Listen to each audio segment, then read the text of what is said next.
I don't get or how other places. Maybe they run away by covered with a blanket. There is something that I need. Your lovely assistant is at hand. What? She said there's something I need. I'm like, I'm going to make money.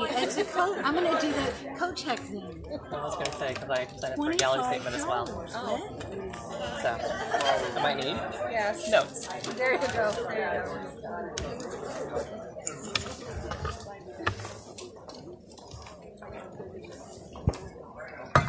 Okay, we're going to go ahead and start. We have a lot of people here and we have a long agenda, so I want to ask everybody to be respectful and tolerant of each other, and we'll go ahead and try and get as much public testimony as we can in. Right now there are 22 people signed up. That would exceed our time limit. I'm going to take a look at the board and see if I have board consensus on going to 2 minutes per person and having everyone who signed up have an opportunity. That would be 44 minutes. Exceeds our time, but that hopefully would give everyone a chance to say what they would like to say. I'm seeing heads nod, so I will officially open the meeting, and we'll start with the President's report.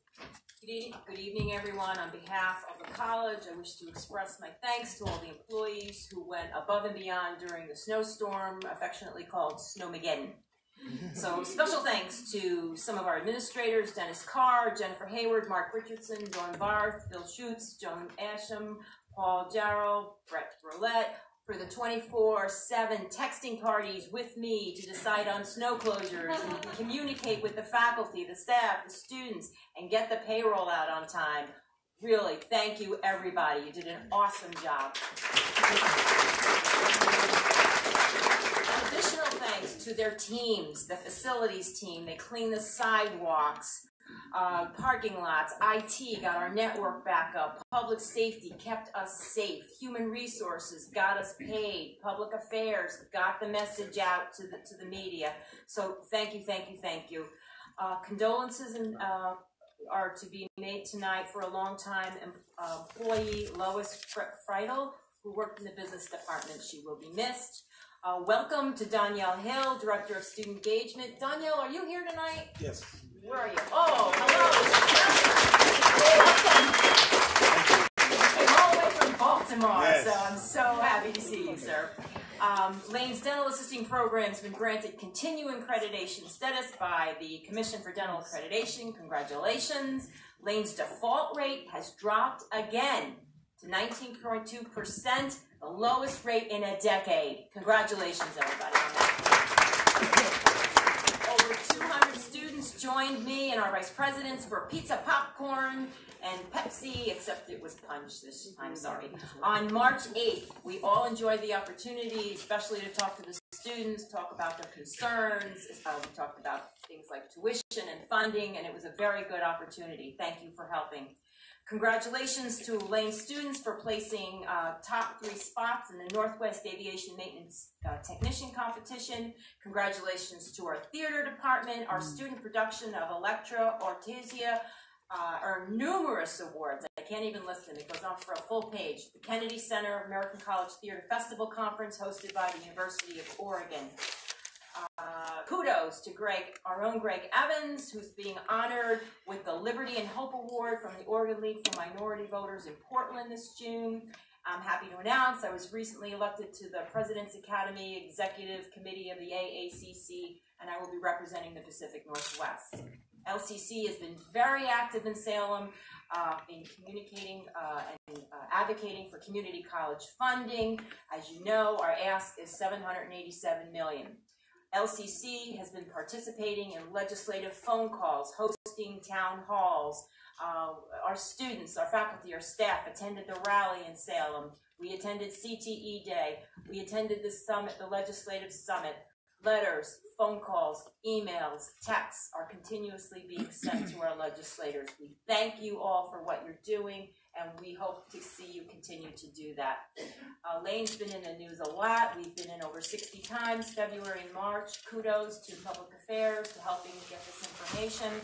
I've been attending numerous meetings this month, including the NAACP Freedom Fund Dinner, Riverbend Community Health Board, Springfield Changer, Connected Lake County, and our other community events. In celebration of Women's History Month, we hosted the first Making a Difference Their Own Way, an afternoon tea with women who make a difference in Lane County.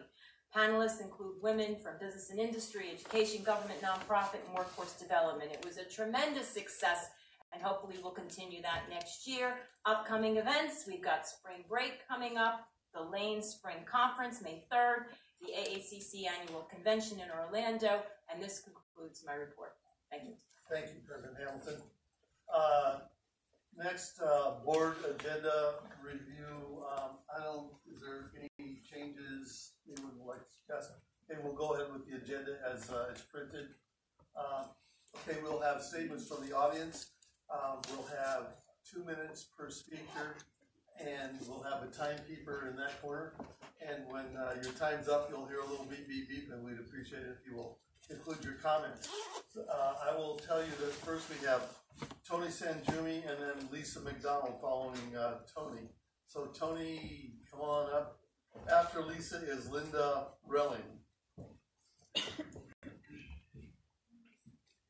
So I'm going to try to go quicker than I really lost a minute, but these are the proposals that I was submitted to the board. Hopefully you guys remember them. And when you went through your retreat, I just wanted to remind you of a couple things. In there on page 29 and maybe page 32 are the more relevant pages for you to look at. That's where I kind of show you what I think the store can do on its own. Given a few staffing moves that we've actually already made, we've already reduced 1.65 FTE from the full-time staff of the bookstore. So I think with that reduction plus a targeted look at our part-time labor that we can actually bring the store in, it's a little bit profitable. And then further on in that packet on page 32, I think I tried to show that I think going with a BNN model would take us a good 7 or 8 years to kind of make back the money we may have lost. I think within 5 years we would actually be about 400 or 500,000 in the hole if we were to do this, given the large amount of money that we're going to lose through inventory when they were to take over the inventory, which is a standard procedure in a lease takeover. So beyond that, I don't know what else to say. I do want to thank the board for their consideration. This is a very difficult decision. This is going to be a very difficult board meeting because there's a lot of different constituencies here that do not want their budgets or their programs to be reduced or eliminated. And certainly we're among this. Going forward beyond that, I guess I would have to say years ago, I was in the Army, and one of the things we used to say was, well, it's good enough for the government or good enough for the Army, you know. That's not something that I want to see happen at Lane, where I feel Barnes & Noble can run a bookstore. They run 800 or 900, but it's going to be one of those things where it's good enough for Lane. If we want to take that kind of a service level, I think a self-operated store always has a higher level of service. And I think we're much more innovative. I mean, if you look at what Barnes & Noble does in the past, they're always following on. Independent stores were doing rental programs in 2005. I was renting digital books in 2007. Their first day inclusive access program was piloted by University of California, Davis 5 or 6 years ago. And they were only getting on board with that recently. So again, I think innovation is in the independent store, not a Barnes & Noble store, and I thank you for your time. And I look forward to see what the discussion unfolding. Thank you, Tony. Thanks, Tony. Next is Lisa McDonald, followed by Linda Relling, and after that, Maggie Wright. Hi, my name is Lisa McDonald, and I've worked at the Titan store since 1998. My original position has expanded quite a bit as the bookstore has taken on college services, and then in the last few years I've taken on the duties of other employees who have retired or moved to other departments. I just want to say I've been to the last 3 board meetings, and I want to thank you for your concerns about student worker employment, work studies, international students, and my employment. And I appreciate the gravity of your decision. And it appears to be something that once it's made, it's going to be very hard to get out of. So I know that you guys take it very seriously. I wish you had been able to attend the Barnes & Noble forum yesterday afternoon. I was able to ask several questions at the forum, and I wanted to pass that information on to you. My first question was about work studies. There's some question as to whether Barnes & Noble can actually hire work studies, and I would invite you to look into that further before making your decision. When I asked Barnes & Noble what percentage of work studies they employed at their college stores, the representative could not tell me, and the representative from Portland University who attended the forum said that her Barnes & Noble store does not employ any work studies currently. We employ currently 10 work studies, and we'll add 2 more starting spring term. We're looking to increase this number going forward if we remain a college entity and are allowed to do so. And currently, work studies make up almost 50% of our staff members during the term. My second question was related to rental books. As you know, rentals are one way that college bookstores use to lower costs of books to students. Currently, students are able to rent books at our store using cash, check, credit card, and deferred billing, which is basically financial aid. And if a student misses the deadline for returning the rental, the remaining cost of the book is charged to their student account and is usually picked up by financial aid for the upcoming term. Barnes & Noble rented program uses tokenization, which makes the student have to have a credit card, which I think would shut out people. Thank you for your time. Thank you. Next we have Linda Relling, followed by Maggie Wright, and then Penny Sherry. Hey, hello, my name is Linda Relling. I am in charge of the course materials at the Titan store. I believe that outsourcing our jobs will hurt Lane. There is commitment to retain full-time staff, but our positions would be filled either now or in the future with corporate employees. Corporate employees would replace our part-time staff. We are the community's college, and please ask yourself what community was ever improved through outsourcing. I appreciate the representatives from Barnes & Noble coming to our forums yesterday. We were pretty tough on them, and they had an excellent presentation. To be honest, they have wonderful services to offer. We offer, and our instructors are already using, all of the products that they mentioned. The Titan store is also pretty impressive. Barnes & Noble is able to offer more titles for rent, but they require their students to secure their rentals with a credit card, not debit cards like our Hire One card. Our students currently are able to use their financial aid, and many students do not have access to credit cards, and statistically, students of color are disproportionately less likely to have one. I do not believe this policy would hold up to an equity lens review. They may rent more titles, but we rent them to all of our students. We do not offer price matching. We do dynamic pricing where possible and reduce our margins on titles to match the marketplace. Accessibility and not accommodation. This could impact students. We reduce the prices for everyone because we have their best interests at heart. Students should be able to trust that we are going to give them the best price and that we will do it for all of them, not just those who demand it. It is not my intent to pick through Barnes & Noble's policies. My point is simply we make decisions according to the guiding principles of LCC because we are LCC. If we have a policy that doesn't fit our community, we can change it. We do not have to wait until the next contract negotiation. You are our bosses, the students are our bosses, because we are LCC. We cannot and should not expect a for-profit corporation to share our beliefs, or they would not be a for-profit corporation. Thank you. So Maggie Wright, Kenya Sherry, and Robin Geyer. Hi, my name is Maggie Wright, and I'm the college's OER librarian. Tonight, the college will be making a recommendation to the board that we discontinue offering internal bookstore services and that we partner with Barnes & Noble. I would like to respectfully, but emphatically, disagree with Vice President Kelly's statement in your board packet that this recommendation comes with due diligence and community input.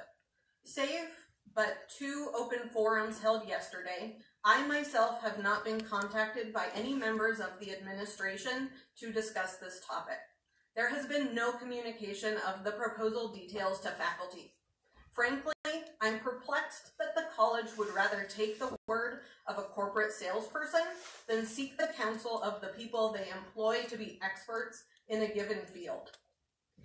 My understanding is that under Oregon's law on permissive cooperative procurements, the college would be able to adopt the Barnes & Noble contract that has been negotiated and signed at Clackamas Community College without conducting a request for proposals. I have serious concerns about the language in this contract and the implications it would have for our OER initiative and for our online courses. As it stands, these concerns have not been adequately addressed. Should the board decide to approve the college's recommendation, I ask that the board require the college to form a group of relevant campus stakeholders to draft a new contract rather than adopting this pre-existing one. Reflecting on how this proposal has been handled here on campus, I think that there's a lot that LCC could learn from the OER community, which is built on trust, openness, sharing, and equity. We put these values into our practice working with students every day. And what I want to do is invite you to our OER symposium. It's the statewide symposium that will be here on May 17th, if you'd like to hear more about what we're doing. Thank you. Robin Geyer and Amadi, is it Radin? Amadeo Radin. Good evening, board members. I'm Kenny Asheri, Vice President, LCCEF, and a Programmer Analyst from Information Technology. On behalf of LCCEF, Robin and I, the President, have continued to meet regularly with administration as we attempt to work collaboratively and creatively on a variety of topics, including ongoing labor relations and budget development. I want to remind you of two key points from the statement made by Budget Development Subcommittee in February. One, the committee is considering scenarios that include personnel expense reductions that would offset 28% of the projected budget deficit. Also, a $6 per credit tuition increase would mitigate only 18% of the projected budget deficit. I'm wide-eyed and naive as I witness the tactics deployed by LCC administration with regard to their recommendations on outsourcing and the specific language around the tuition increase vote tonight on page 66 of your packet. LCCEF stands by the statement made in February by BDS. Administration does not want to solidify a tuition increase that they publicly supported before deciding on outsourcing. Let me read that again. Administration does not want to solidify a tuition increase that they publicly supported before deciding on outsourcing because they know, just like I do, that at the end of the day, we will balance a budget one way or another. They're going to use all the leverage they can, and in this case, that's complicating a simple, reasonable, supported tuition increase tied up with outsourcing. I'm not concerned whether Barnes & Noble will allow and deliver all materials that the faculty wish to have. The bottom line is that Barnes & Noble has the choice of cost savings and labor that LCC administration does not have. Comparable Barnes & Noble positions will not offer the same wages and benefits. As one of my colleagues said, the social benefit question then is whether the value is better retained locally or at Barnes & Noble's corporate bottom line, the store's employees' wages or the corporate executives' wages. As we consider solutions to our budgetary needs, I implore you to reflect upon the social justice implications of the decisions being made this evening.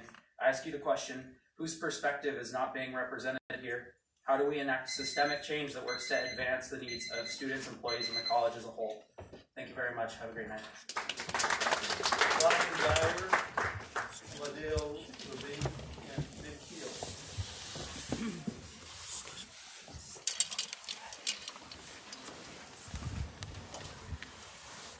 Good evening.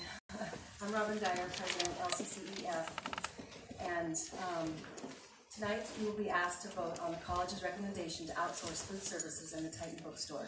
LCCEF does not support either of these recommendations. In the case of the Titan bookstore, we are deeply concerned that OER materials will be negatively impacted, which will mean more costs passed on to our students. In the past, with higher enrollment numbers, our bookstore was a revenue generator and likely will be again when enrollment increases. Essentially, this means a loss of income to the college in future years, income that will go to a corporation instead. We also believe it is a mistake to outsource food services. We doubt an outside vendor will be concerned with the needs of the college and the students by providing adequate hours of operation or healthy food choices.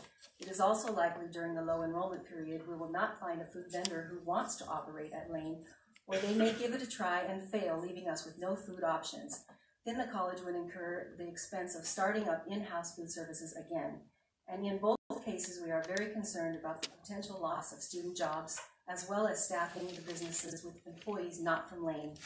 We are skeptical they will match the professionalism, dedication, and care of our Lane classified staff.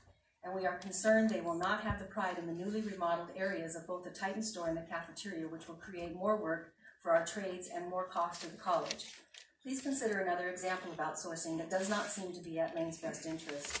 The college pays nearly $1 million to outsource the management of Titan Court. That management company is clearly making a profit, or they wouldn't do it. How does this benefit Lane to have someone else make a profit on our property? Might we be able to manage this in-house?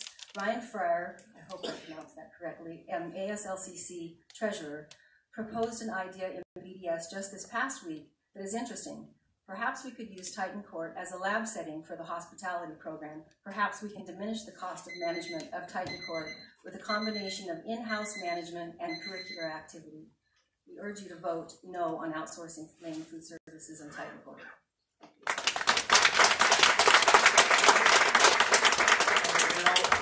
Ravine, Nick Keel, and Siobhan Wright.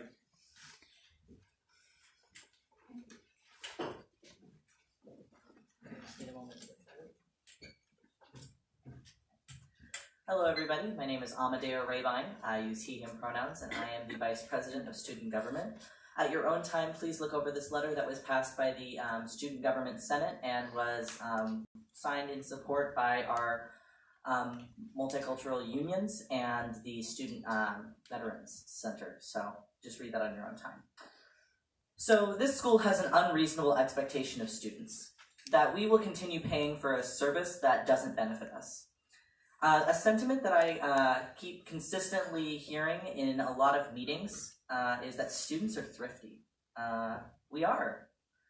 And we will leave for the same product at a better price. Students need you to think about other options to increase enrollment. So here's this study done by the Brigham Young University. And they found that by lowering tuition at community colleges, it increased enrollment by 20%, and this was over, a time. It was not just immediately they got 20% back. But by lowering, they got enrollment up. The enrollment did not take these numbers from universities, but from people who were previously unable to afford to attend college. There is no painless solution to this budget problem we see before us, but there are solutions that take the weight off of students' shoulders, and I'm asking you all to be our solution. You need to find an alternative solution to this budget, like fundraising and smart cuts. You're asking us to invest in your decisions, but as stakeholders, we are tired of fixing years of debt at the price of our success. You are going to hear stories of how tuition impacts our day-to-day living, but there's lack of budget transparency to the students in our community and in this room on how these dollars have been spent for the previous 15 years, and it is reprehensible to me. Freeze our tuition and delay this decision. Find other ways to balance your budget than on the backs of our students who are already bringing you revenue. We can do better, and we will, at other institutions if you won't.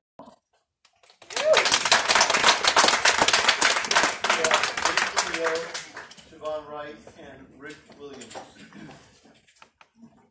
Hey everyone, my name is Nick Key. I'm the student body president, and my pronouns are he, him, his, and I'm here today to call in a tuition freeze for the 2019-2020 academic year. For far too long, students have been footing the bill for this institution's poor choices.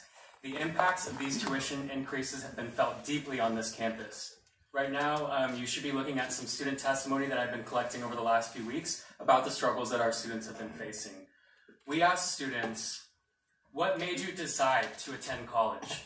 Students said, getting a decent job with a livable income. Students said, making a better life for my kids. Students said, I want to make my life better, and by extension, the community.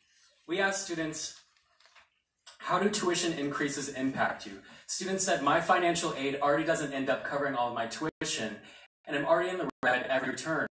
Students said, I'm not able to attend the classes that I need. Students said, I will have to drop out.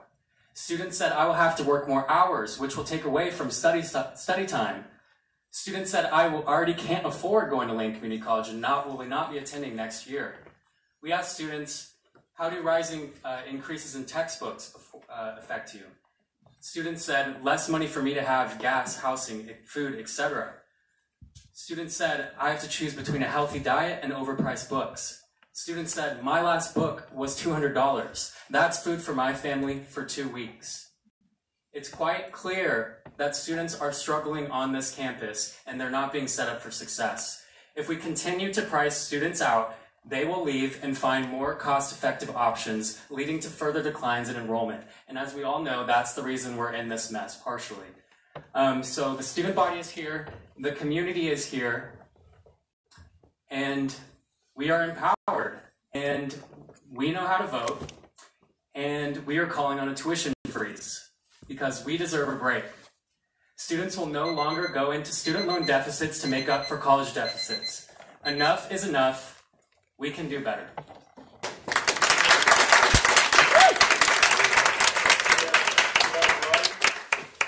Rick Williams and Dan Good. Siobhan, are you here? I don't think so. Okay, we're going to skip to Rick Williams. If Siobhan shows up, we'll put her back in the queue.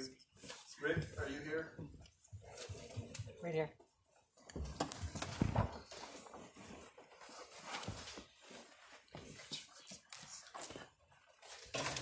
So hello everyone, my name is Rick Williams, also Artemis Ori. I'm the State Affairs Director for Lincoln College Student Government, as along with being a freelance educator. I'm here today not to stand with student government because Elizabeth Andrea, the Multicultural Programs Coordinator, asked me to give a testimony about cultural competency on this campus. However, I don't have 3 hours, nor am I being paid to give you cultural competency education, nor do I have the time to tell you the amount of students who have faced racial, trans, disability, injustice on this campus, including myself. I was not paid to educate 3 GSDA positions for the student government. I was not paid to educate the Multicultural Programs Coordinator on how to do their job. I was not given due process in interviewing for any of those positions, and then I had to train the people who got picked over me when I was overqualified for the positions I applied for, simply because I cannot go to this college without seeking some sort of support. Our Center for Accessible Resources is not a center for accessible resources. It's a center for, if you already have a documented disability, you're fine. It's a center for pushing you away, telling you you need to find $1,000 out of your own pocket to be able to get diagnosed with a disability that you were diagnosed with when you were 8 years old, because my accommodations lapsed. That is not accessibility. That is not justice. If we have almost 25,000 students total at this campus, 1 in 4 Americans have a disability. That's 6,250 students you are underrepresenting on your campus. That is another 3% of students come from K-12 education because they are continuously told you are too stupid to be able to seek an education.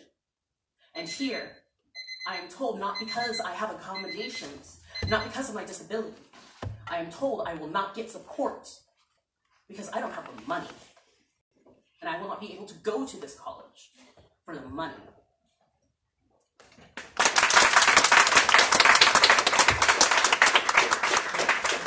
Dan Good, David Festus, and Brian Everett. It's a little cold in here. I feel a freeze coming on. So allow me to start this by quoting the master of ethics, Immanuel Kant's second formulation of the categorical imperative, in which he states, act in such a way that you treat humanity, whether in your own person or in the person of any other, never merely as a means to an end, but always at the same time as an end. What Kant is saying here is that LCC should not be using students as the bear-all for the burdens of the budget, but treat us as the investors in this college. Yes, in this country, we have to pay for college, but that does not mean you get to make us pay for every detriment and shortcoming that you come across. These are things that I learned from Dr. Caroline Lundquist, the best professor this school has ever had. You all let her go 2 years ago when you decided to chop the philosophy department to save the budget. You left us with one choice for philosophy, a professor with alt-right views teeming with misogynistic, racist, and bigoted underviews. And that's what brings me to my next point. You all have done nothing to show students you care. You continue to hire and protect known racists, trans and homophobics, misogynists, ableists, and known sexual predators, knowing what we as students feel about this, and this is not okay. We have continued to come to you and you still do nothing. And you wonder why you keep losing enrollment. You all keep asking this question on every council. Well, maybe it's because you don't listen to your investors. If we are going to be a school nonprofit, you might as well listen to the people who are putting the money into it. I came to y'all 2 years ago with an idea that could have put $2+ million back into the general budget. Now, while my numbers were a little bit askew due to the unupdated numbers that you all put in the public record, my estimates, once I found those actual numbers, were not far off. That plan was of equitable cuts throughout the entire institution, all stakeholders. That plan was meant to cut some of the percentages off of the ungodly salaries of administrators, which most are more than an entire state, but not just in communicate. I'm sorry, that does not seem like 3 minutes, but you all give 3 minutes to students and faculty and staff here to try and tell you what you all need to do to help make this institution something that's going to actually do something for us. And you need to be sitting there and having hours and hours on end with each and every one of these stakeholders. Everybody here is sitting here fighting for the same thing, to see people come to this school and get out there and help build our communities. This is not something for you all to make money off of. Stop working for your paychecks and work for the students, work for the faculty, and work for the staff. I'm sick of coming in here and having just a 3-minute speech, and I know I understand that's a thing, but you all have to understand that we make this college run, not you. You need to be fair to the other people who signed up to speak. Fair enough. You're being inappropriate right now. It seemed like it was less than 3 minutes just because it was. We reduced it to 2 minutes so that we can have more people speak tonight. No, I'd like to mention on how ableist that is. I have a slow voice, I have cerebral palsy, and you are being ableist by making this section inaccessible and by setting a 2-minute wait on people who have speech difficulties. It is ableist and you are showing your prejudice against disabled students. Okay. Chair, I just make the recommendation that to be equitable, we do increase the 3 minutes for folks to have accessible. How is it fair to the people who've gone before and who've limited themselves to 2 minutes? Is it fair to my disability and is it fair to my education for you to put me on this dance of have as much time as you personally and need. you should be happy for everyone else to have as much time as they need. Mr. Chair? Yes. I would welcome written testimony by any, as we've received, and I would encourage written testimony.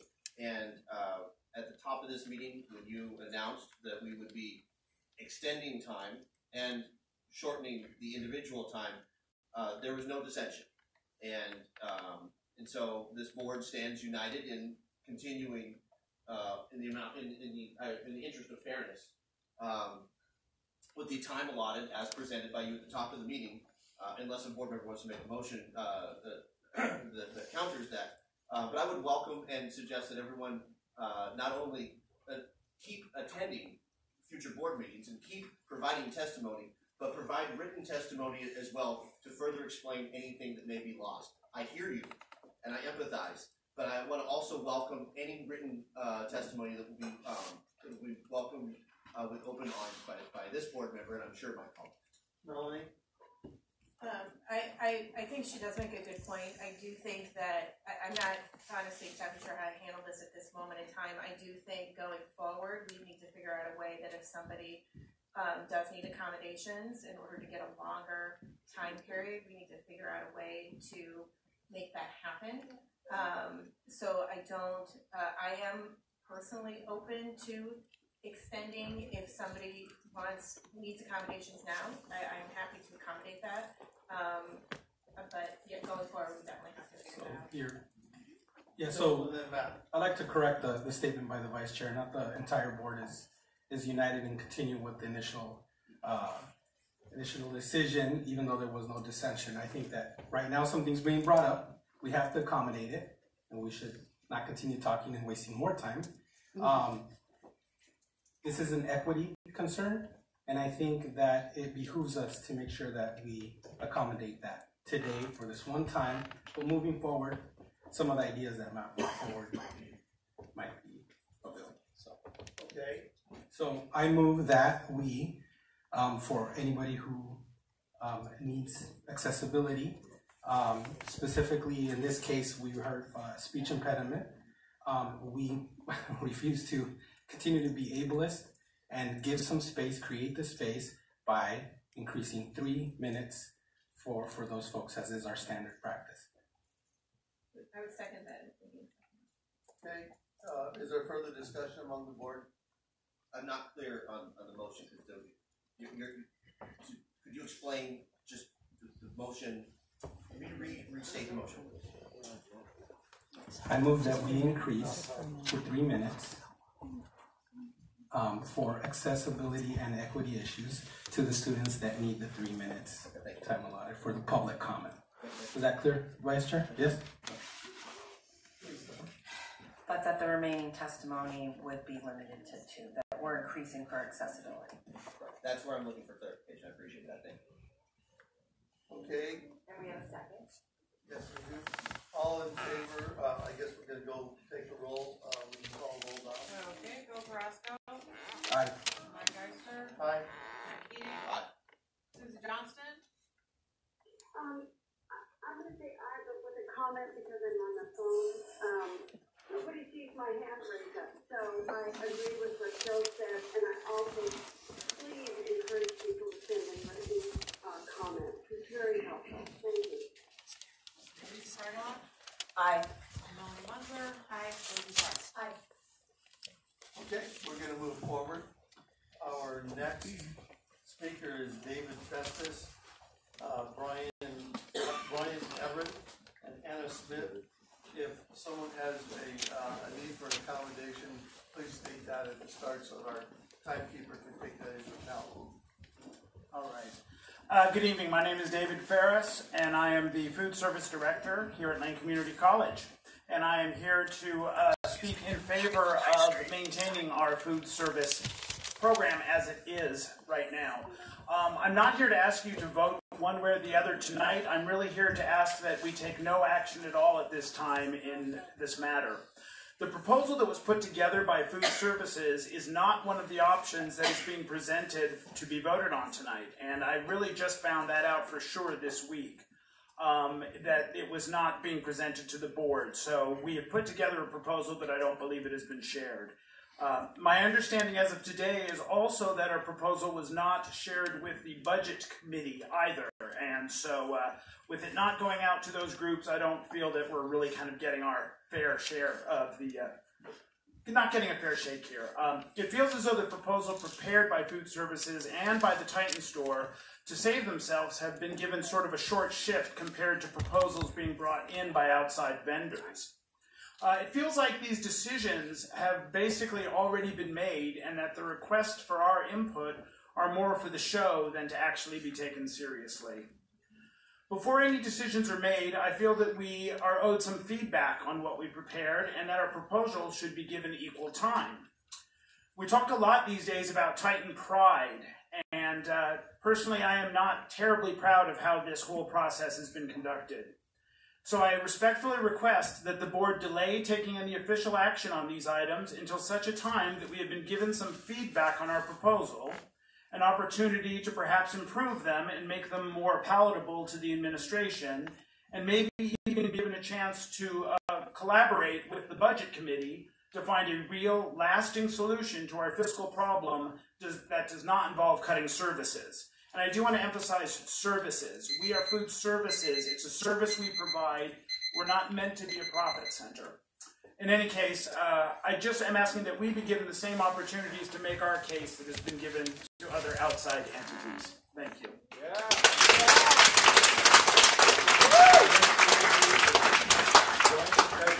Anna Smith, followed by Evelyn Sanders.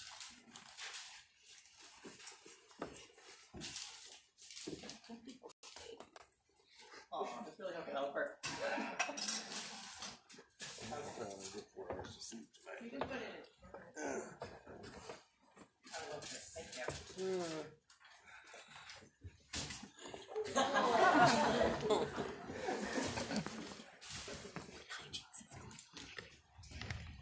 Good evening, board members. Thank you for this opportunity to speak to you all. the thing that I want to talk to you all about is your cultural competency program. As an open trans woman of color, this program and this policy that you currently have in place has failed me, trans people, and people of all diverse backgrounds, racial, disability, and otherwise. This policy should, like our cultural norms and like our societal norms that are advancing, advance as well. This is leaving your educational facility in the dust, in the past, and opens you up to both litigation and other issues that I do not think that this college wants to deal with. Directly speaking, I have been outed in a lot of my classes. My name is Bryant Thomas Everett. Though I may not look as a male all the time, the way that your teachers interact with me directly outs me to fellow students, which can be a direct security problem for me, for other trans people, or people who are dealing with domestic abuse, etc. This is something that you must consider fully.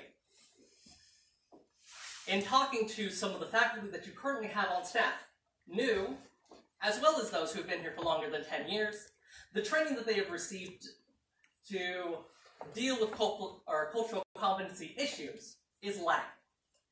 Some have described that they have not received any at all to deal with trans or any of the gender identities, and some further, as was previously stated by a lot of my peers, have had all sorts of problems to deal with race, etc. This is something that you must change.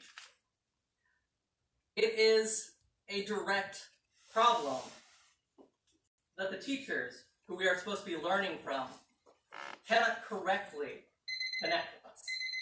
Thank you for this time. We have Anna Smith, followed by Evelyn Sanders, and then Leah Jackson. Hello, my name is Annie Smith, and Lane Community College has given me a purpose. Not only have I gained an education, but independence, confidence, patience, and a family and friends and colleagues. I have spent the last 3 years working hard to grow here, and because of that, I will be graduating in the spring of this year with opportunities that I wouldn't otherwise have. For the most part, I have enjoyed these years at Lane, and I want others to be able to find the kind of success I have found here. However, the cost of a community college's degree is already expensive, and I worry that raising tuition will do more to push away future students than welcome them in. To make my dreams a reality, I personally work 5 jobs, some on campus, some off campus. And I'm lucky. My family does provide some financial support, and I enjoy the busy life of a working student. But even with the support of those around me, I have to tirelessly work to stay financially afloat.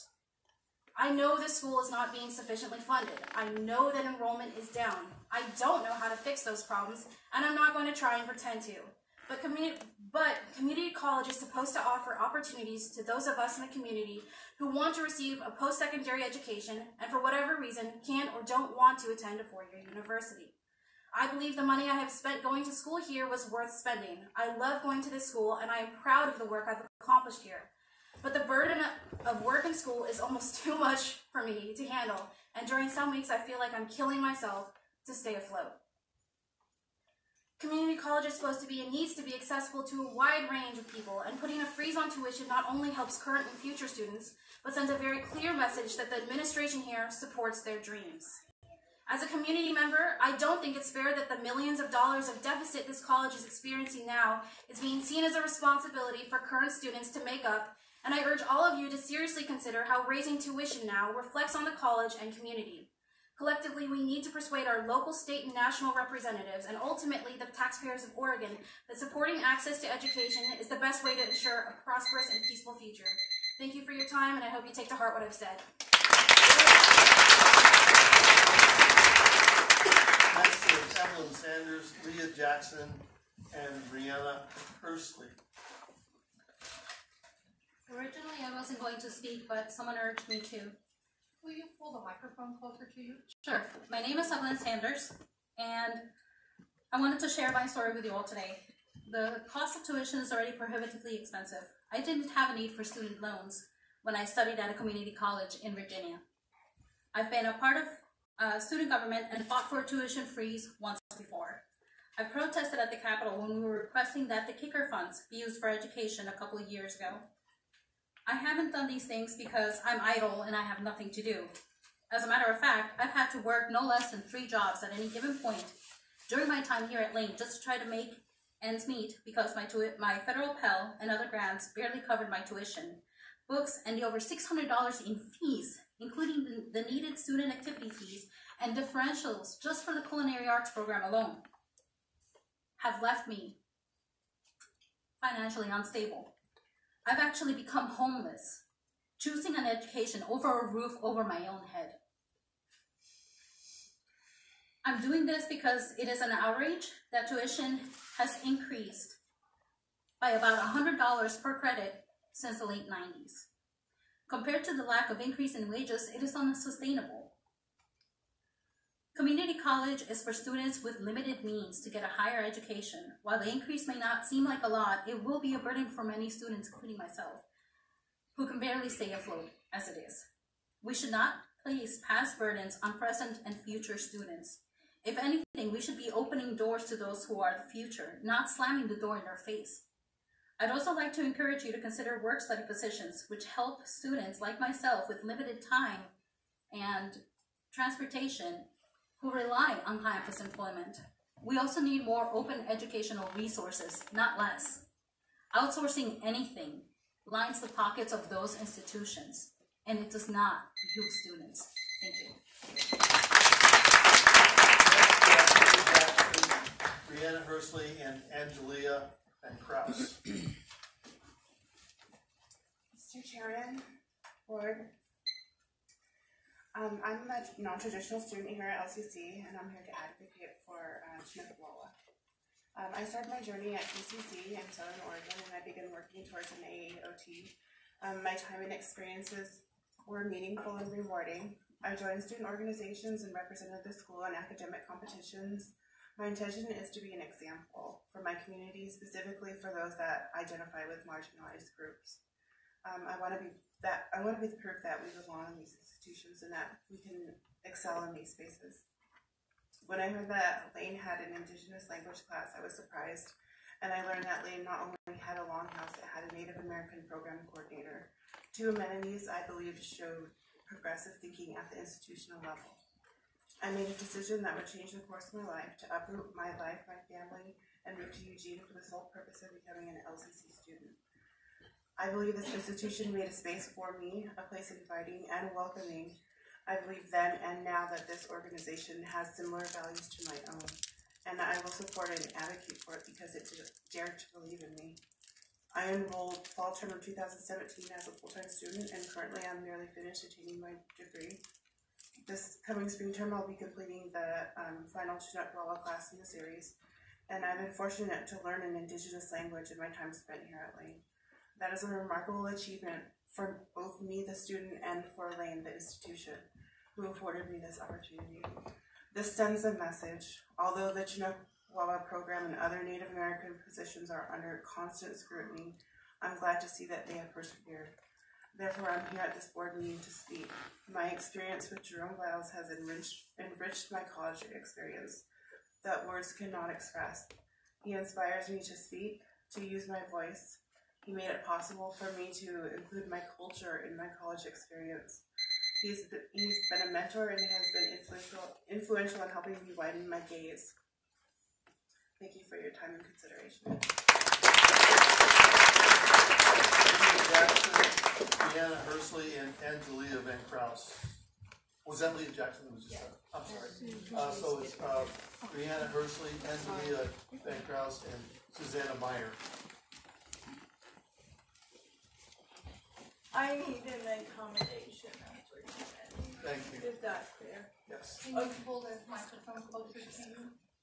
So I wanted to have a real life conversation with you because I don't think you're quite getting it.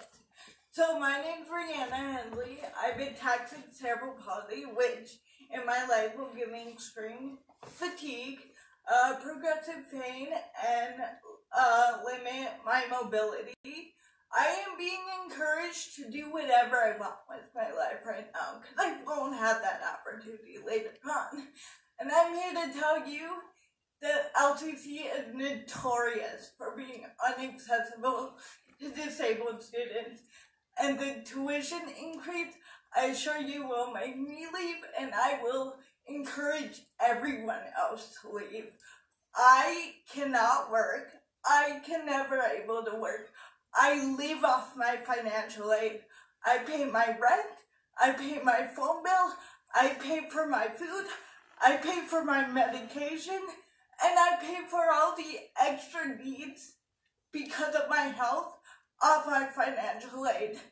This increase, I'm a full-time student, will add more than $200 to my Phoenix. That is the difference between an accessible upgrade on my computer to do my schoolwork. That is the difference between a phone.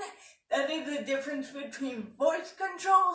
That is the difference between buying my medication. And you will be responsible. You will be responsible for my suffering.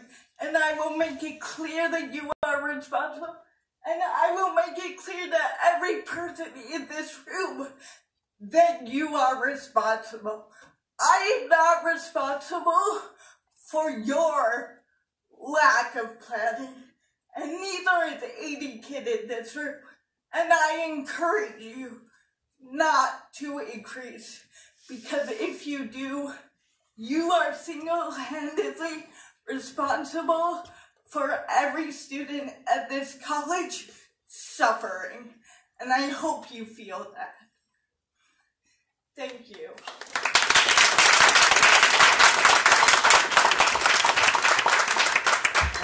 Van Kraus, Susanna Meyer, then Andrew. Begins with the Z, Andrew. I can't read the rest. Thank you. Angelia, are you here?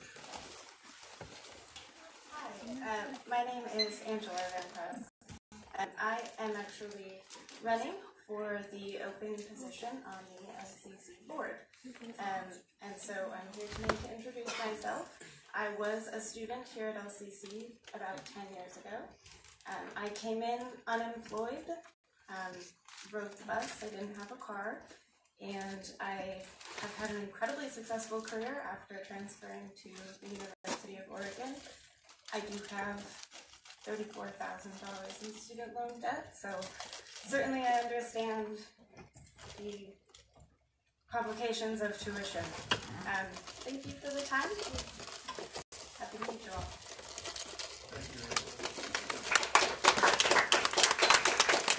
Susanna Meyer, Andrew Zielinski, and Sandra. I can read the shot part, but I can't read the rest yet, Sandra. Please go ahead. Oh, good evening. My name is Susanna Meyer, and I'm here to request that I and my group be invited to the discussions that you're having about selling the old LCC building across from the bus station with the city. We have been working for years. I moved here in 2007 when people were upset about the pit where now the new LCC building is, and I held meetings for years and years listening to what our whole community would like, and we've put together a vision that matches the vision that you had originally with what you were going to be doing there. So I just want to make sure that the community's voice is heard in these decisions, and we'd love to meet with the city manager. I've been speaking with the mayor, with the counselors. We have a voice that should be heard. We have a very clear vision that can benefit our community, which incorporates everything that you've been working on with the incubator and the innovation center, the accelerator, and includes some other aspects of what our community needs. So I just hope that we can be part of that discussion. So could I ask that you send an email to President Hamilton so she has your contact information? Yes, I will. Thank you. Andrew Zielinski and then Sandra. And I also have my business card with her email on it, so you can also send me as well. Contact info.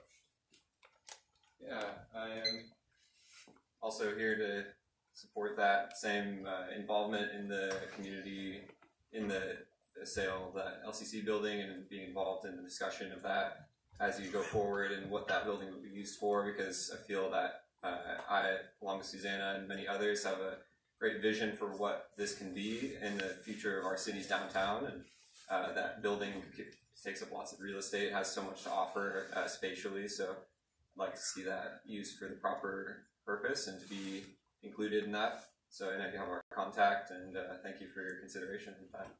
Thank you. Sandra? Shotridge. Shotridge, thank you. Can you hear me all right? I have a disability. I'm asking for the full 3 minutes. Thank you, Phil. My daughter is a student here. I'm not going to give her name, and it's not my last name, because she might. I don't really trust the government. She went to Standing Rock, and she was on that bridge when they were shooting at her for 5 hours. How many of you are familiar with that? Standing Rock? 5 hours. The news was not complete by design, and she was and is traumatized by all that.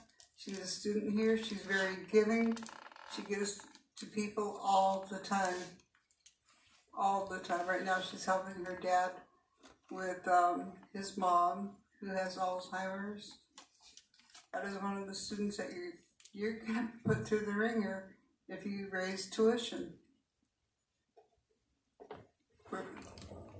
You guys are not looking at numbers, you're looking at people with real issues, with real problems. Please keep that in mind. And also, she's Native American. She benefits a great deal. She talks about Chinookwawa. That's been like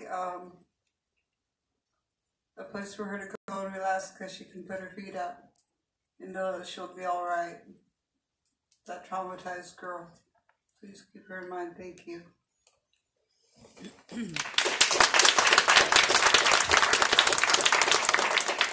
earlier, Siobhan had a place in line. Is Siobhan here? All right. I would like to encourage anyone who has anything else to say to feel free to send us an email. We routinely receive emails and read those emails. So thank you for this heartfelt testimony, and we will move through the rest of the meeting. Mr. Chair? Yes.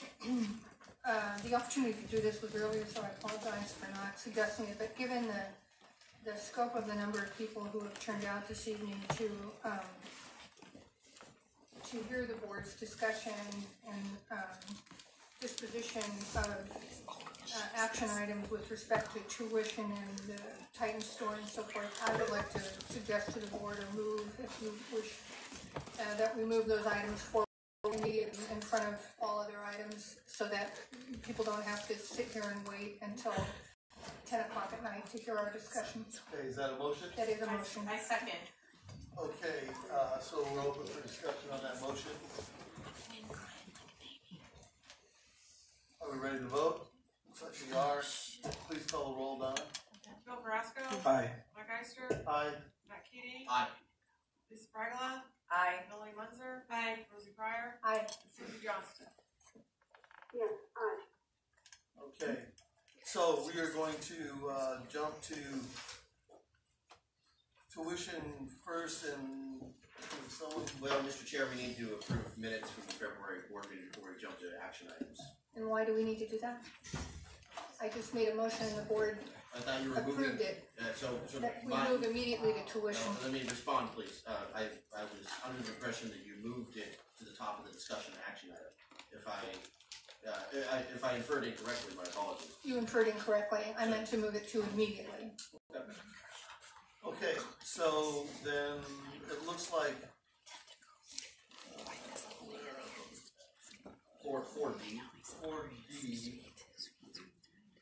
is the tuition item, and then we've got food service and Titan store as B2 and 3.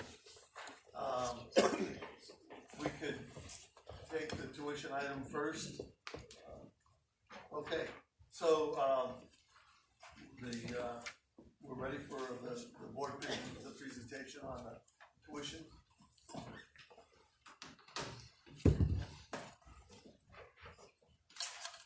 Thank you. In November, the board discussed the Higher Education Price Index. In December, the board reviewed its policy and elected to ask the Budget Development Subcommittee to provide a recommendation for a tuition increase. That increase from the Budget Development Subcommittee, which is also the recommendation of the administration in scenario 4 provided in your budget package, is to increase tuition $6 per credit, which would raise the resident student tuition rate to $119.50 per credit hour. I'm available to answer questions. I have a clarifying question, and that is, we have a written piece, but you said there was a more current one online. Is that the one you sent an email? Yes, I sent an email and you have it your list. Okay. Oh, so this is the correct one. Oh, okay. Thank you. Melanie, did I see your hand? So I have all kinds of questions associated with the tuition document that was emailed out. Is this the appropriate time to just start digging into those? Yes. Can you reference where that's at in our, is it outside our packet? It's outside the packet. It's outside our packet. Do you have a copy you could submit? I know what you said, It's not mine. or not submit, but is there a copy that I can see? Because I don't want to pull my. Yes, it went to your spot, so somewhere in there. I don't want to follow along. The first page on the packet of information in your place there's a this staple evening. packet. We're going to bring it up on the screens. It's in the budget package, and we'll be able. Melanie, let me know if this is the document you're referring to. Yeah, actually, that's a great place to go back to the that right there. Thank you. So I have a whole bunch of questions. So my starting point, I was unclear for this chart. Which of these are included in what scenarios? Since there were 4 scenarios that were presented in the materials, I couldn't follow if this was in all of them or not. I also couldn't follow, some of these say increased funding, some are silent, and I wasn't sure then, are all of these additions to strategic planning additions that we would like to make, or are some of them existing? So I was just kind of confused as a starting point on the material here.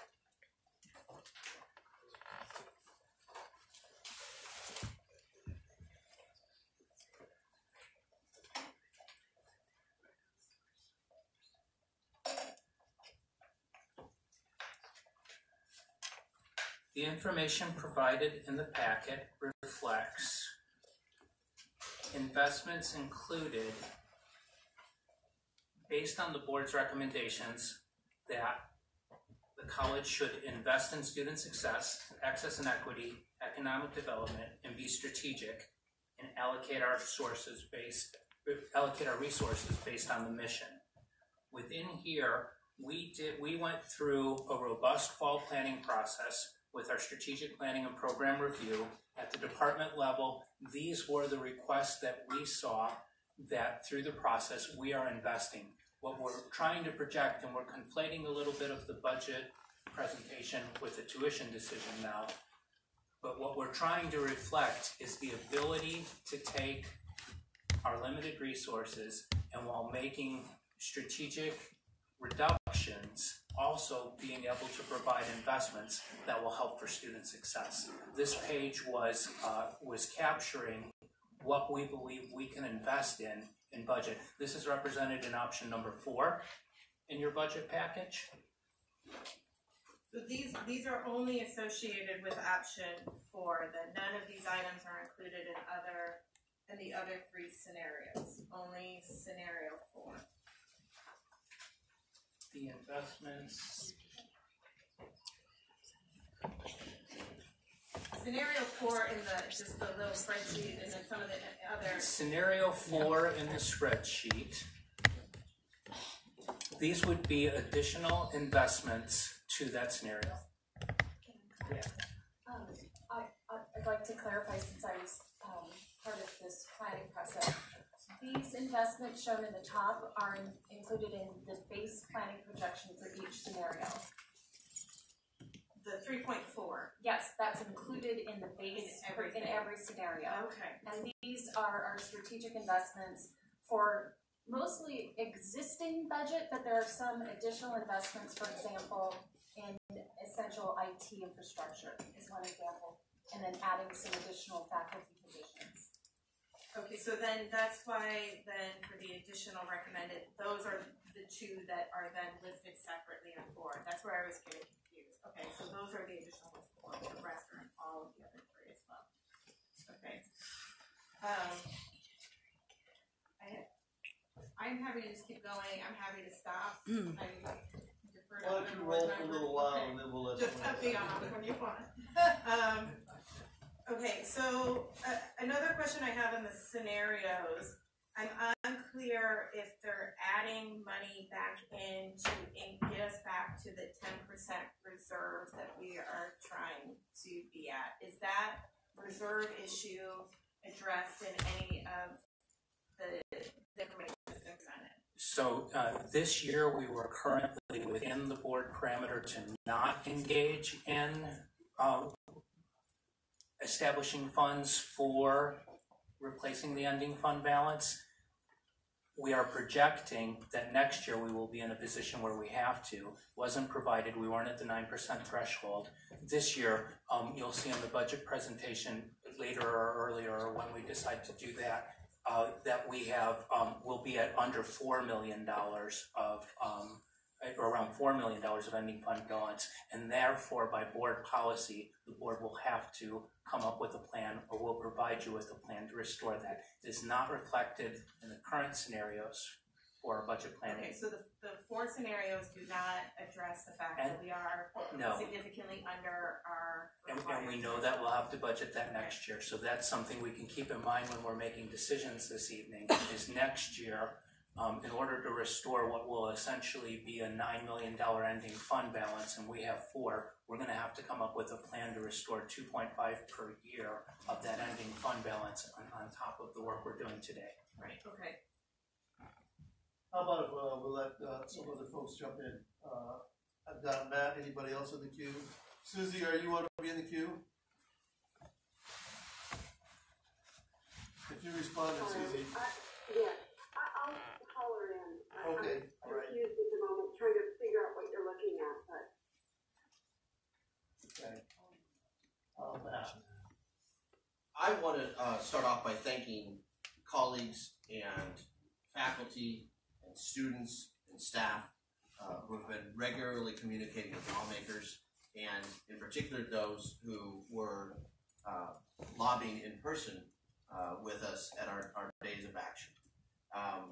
We were united in our requests for fair and equitable funding, ideally somewhere toward the quality education model level. We are asking that there's a united front in which we're asking for $787 million distributed among Oregon's 17 community colleges. We're nowhere near that right now, but in our most recent lobby visits, there's talk of various tax reform initiatives. There's between now and the end of June, there's some potential for some movement. And so no one in that room, I can say pretty clearly, had an appetite. No one had an appetite for raising tuition or cutting programs. It's a comprehensive community college providing a wide breadth of programs for a wide array of community members at an affordable price that's still significantly south of what it costs to earn a degree at the University of Oregon. I would ask, Mr. Vice President, if we ever can look at, or if we can have a goal of rolling back tuition if our lawmakers were to budget accordingly and appropriately. If let's say there's a nominal tuition increase, and I'm assuming that a $6 of the 3 proposals in front of us, one's at an $11 level, one's at a $38 level, and one's at a $6 level. I'm assuming the $6 pretty close to a cost per living increase if the board had passed a higher education price index. That the $6 kind of in that range. But if there is a difference, let's say it's a $4 or $5 cost of living increase, and the $6 represents $1 or $2 above, is there any way and I think I know the answer to this, that we can move, that we roll back that tuition increase if we're fairly funded by our lawmakers in Senate. And I'll just add one thing to that. As we participated in the conversations with the lawmakers, one of the things that they made clear is that they don't expect to have final numbers until very close to the end of session. So we could very well end up with, we just won't know until June or July. And as you can see on the screen, every half percent change in Lane's allocation would be an additional $1.4 million. Every $10 million change in the Community College Support Fund is about $400,000. So if we were to see more money and make a tuition decision, we would have the ability to revisit that. So to be really clear, and I guess I would defer to you to speak on behalf of the administration, that the administration would be okay with the caveat that should we be fairly funded, we could actually roll back that cost burden. And I would say, in fairness to students, we would have to be very explicit in what fairly funded meant, and be very clear. I think the best gift that the board can give the Budget Development Subcommittee, the administration, and the students is clear guidance on what their tuition will be for fall of 2020. Great. Thank you. Rosie. So my question is about process. There's no motion on the floor. What are we discussing here? Brian has placed the recommendation of the administration before us. There has not been a motion made, but we are raising questions about his trying to get clarity. I know Melanie has more questions. I see Lisa's hand up. Question to answer. Brian, I didn't feel like I got an answer to Matt's question. Like, I heard you say that the budget subcommittee needs clear direction, but if we were to get additional funding from the state, what would the process look like to roll back the tuition? If we agreed tonight to increase tuition to approve what you're asking us to do, then what would it look like for us to roll it back? And I don't just mean the decision at the board level, because I'm assuming we'd have to make another decision.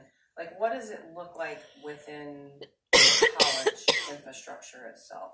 So some complexity is involved in when students start to register and when students start to pay. We'll have to set those tuition rates in order for them to be applicable for students registering for summer and fall. The clock is ticking on that. When we look at the anticipated timeline of the legislators to make this decision, that decision will pass the time that we'll have to set tuition rates. So at that time, the decision would be, now we could make a decision to lower tuition in the future. We could lower tuition in the next budget cycle. We could raise tuition less than we might have in the next budget cycle. But a lot of this is contingent on our registration dates, posting our posted tuition rates for summer and fall, and knowing that we might have a decision from Salem that could come as late as June. When do we, can I ask? Yeah, go right ahead. When do we post tuition rates for the summer? We register the first week in May. So we're registering the first week in May.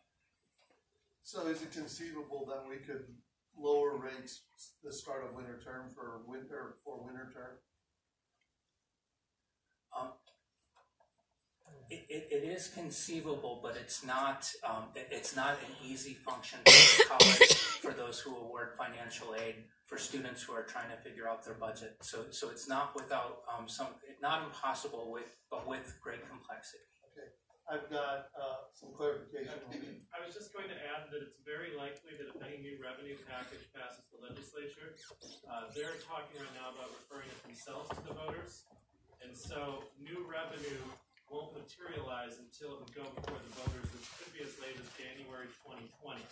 So I think, you prepare yourself that if there is an influx of additional funding, it may not come to us until year 2. So the rollback of tuition could be in year 2. Thank you. I had Phil next. So it's a little bit along the line of what Lisa asked. What does the process look like in terms of when you think whether something's adequately funded or not, right? If we get a favorable number, what does that process look like as well? What's the turnaround on you getting back to us and saying, hey, we are adequately funded, or how long would that take for us to know? We are currently facing an $8 million deficit as we look to balance our budget. To the Community College Support Fund, in order to be able to do everything we're doing today, has estimated that it'd be $646 million to continue on at current service levels. We are balancing a budget at the 590 level, $56 million shy of what we need to do the exact same thing. Lane's allocation will change in support here based on that projection and based on that final number. At that point, we'll have to decide, in order to have strategic investments, keep the programs and services we want to keep, it'll be a balance. So there's a balanced approach to that question. We are currently not receiving the funding levels we need to continue to do what we do today. So go ahead, Phil. Just I want to add a thought. Really, it sounds like we're trying to be very hopeful here. I mean, Matt, I know that we've talked about it quite a bit about when we're back, and man, I'd love to see that soon. But thanks, Brett, for the clarification. I think we're being very hopeful here, and I would like for us to also, start narrowing our discussion down to how we feel and where we feel we're at. Whether we're talking about a tuition freeze or cost price index, let's talk about that. Okay. I would like to ask for one point of clarification. Brian, I've heard the number 646, and when we were working with OCCA in Salem, the number then was 647.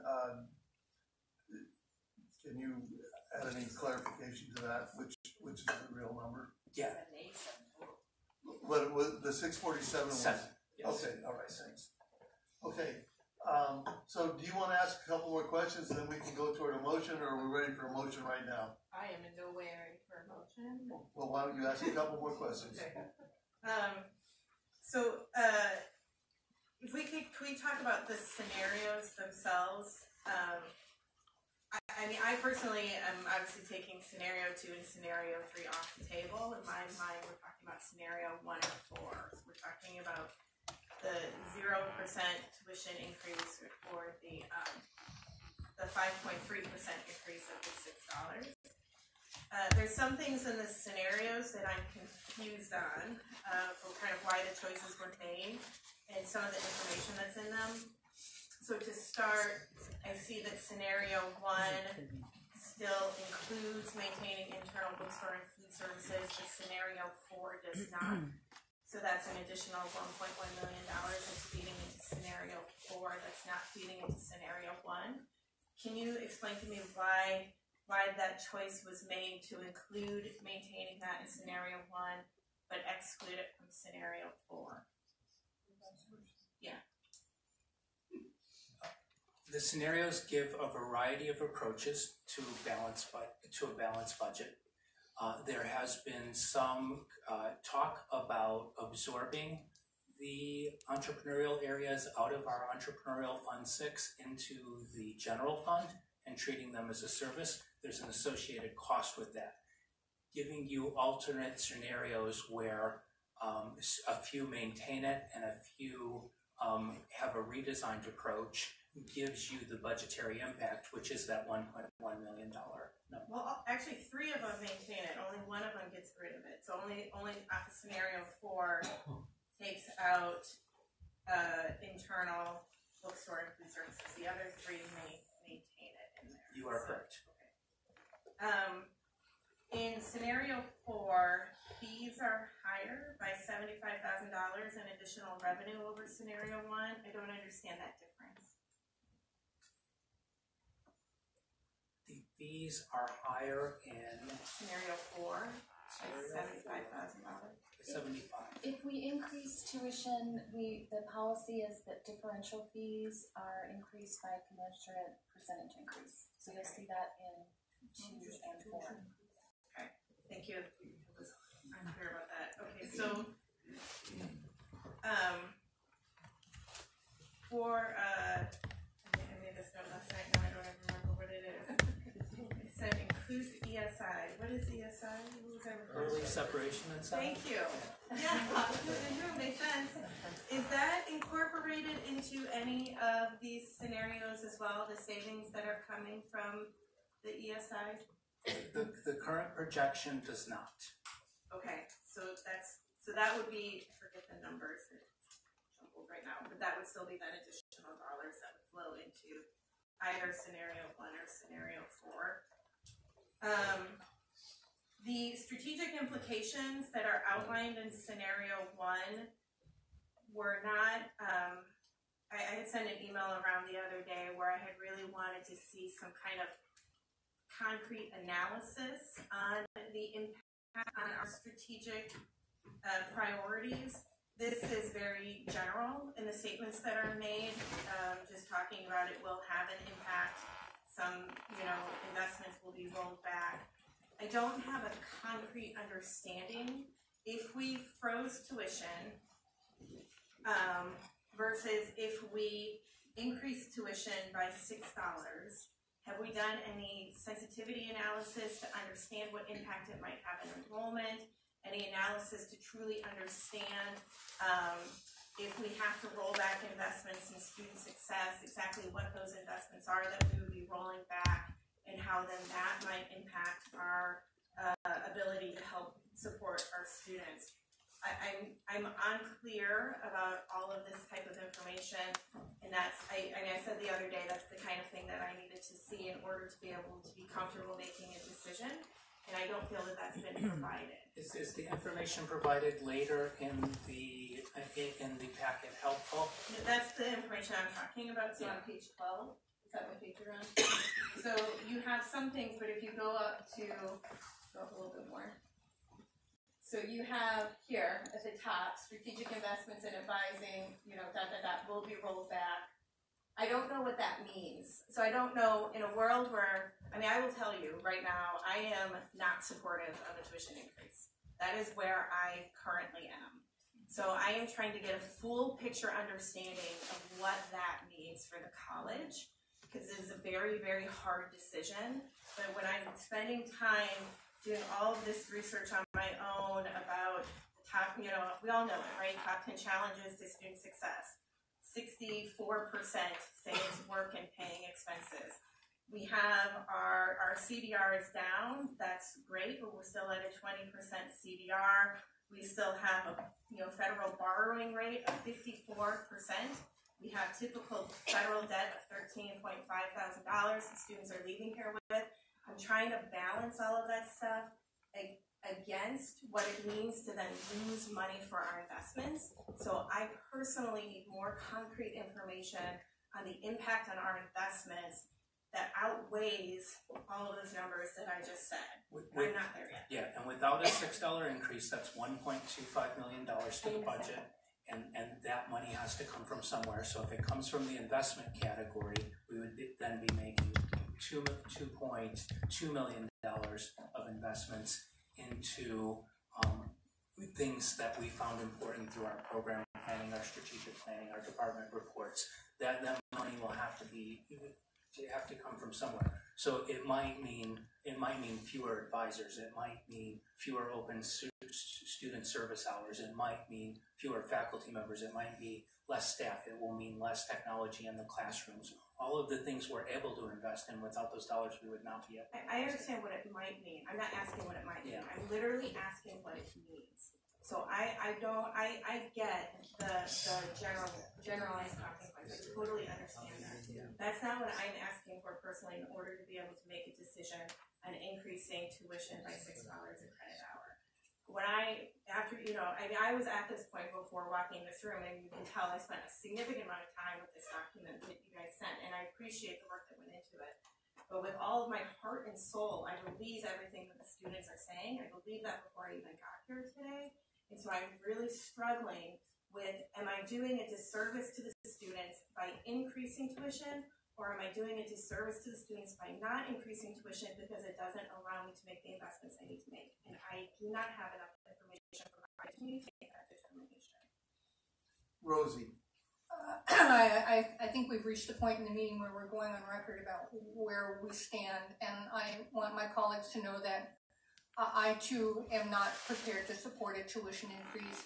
And my reasons are somewhat similar in the sense that they're, for me, tuition is an equity issue.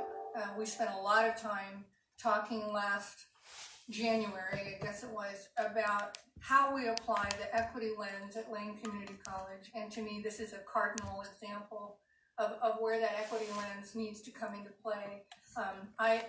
A lot of you know I grew up in the community college movement in this state, and I can tell you that community colleges were started as an alternative to expensive four-year universities that some students could not qualify or did not choose to attend, but still deserve the opportunity. And Lane County taxpayers started Lane Community College to be an option for all Lane County residents, all district residents. And I am concerned that the cumulative effect of annual tuition increases simultaneous to a time in history when housing costs have skyrocketed and other costs have gone up are pricing our community members out of access to Lane. I think we have a moral responsibility to hold the line on tuition. I'm not prepared to support a tuition increase at Lane for the foreseeable future. As long as enrollment continues flat and a 1% increase in non-credit students doesn't do it for me, as long as enrollment is flat, to me, that's a signal that people who used to be able to work part-time and come to school part-time aren't coming to school. And I want them to have access. I want students to have access. I have high anxiety that that the pendulum about careful policy consideration around tuition has sort of swung over much to the other side. The original desire to consider tuition on an annual basis was a response to a period in history when previous boards didn't raise tuition, and then when they finally did, they raised it at such a level that it was a stunning and breathtaking impact on students, and there was a desire not to have that kind of huge impact again.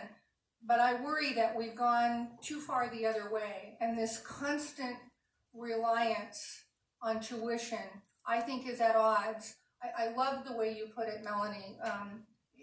Is it better to not increase tuition, or is it better to increase tuition to be able to make those investments? At the end of the day, I don't think we can afford to raise tuition. I don't think students can afford to pay an increased tuition, and I think we have a moral responsibility to our students. Thank you. I have Matt, and then I have Phil and Susie. Are you wanting to get in line somewhere? Yes, anywhere is fine. Okay, I'll have Matt, Phil, and Susie. We do have a moral responsibility to provide a comprehensive opportunity for every student that comes to Lane Community College. And no colleague, past, present, dare I say future, is a pro-tuition colleague. Myself and others have advocated in Washington, D.C. and in Salem for debt-free and tuition-free higher education. That's the goal. And right now, we've made great strides here in the state. Oregon Promise offers a cohort of recent graduates, I believe from the class of 2015, 2016, 2017, and there's the current crop of 2018, 2019 students will achieve and realize tuition-free higher education after grants and scholarships are applied for. We could expand that, and we should expand that. But it takes an investment in revenue building, revenue generating. And this board took a bold step back in, I want to say, 2010, supporting measures 66 and 67. We took a bold step in, I believe, 2017, supporting Measure 101, both January ballot measures, and I predict this board will continue to take bold steps to get our lawmakers back when it comes to creative revenue-generating tax fairness ballot measures that will ultimately allow us to achieve the goal of expanding debt-free and tuition-free higher education. The rub is that without a nominal increase, the one funding lever that the board has, without a nominal, modest increase, there will be not just jobs lost, but programs severely cut and gutted. And the moral responsibility we have is to provide a comprehensive, accessible college. I have a very visceral reaction when I start to think of programs that just are hanging by the thread because of student energy and one faculty member who are working hard to recruit and retain and promote an expeditious pathway to a 4-year or into the career field of a student's choice. And if we don't recognize that modest nominal increase that's adjusted relative to a cost of living increase, an inflationary increase, I'm not here advocating for a $38. I think that we can be prudent, we can be pragmatic, and we can be progressive. Again, no one, myself included, is pro tuition increase. But there is a modest, reasonable.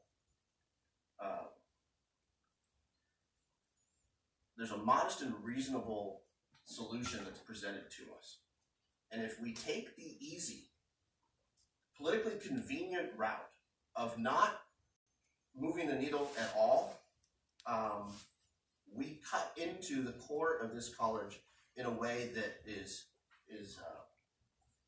disturbing and morally unsound, in that we wouldn't offer the comprehensive liberal arts education and opportunity that we currently offer. I empathize.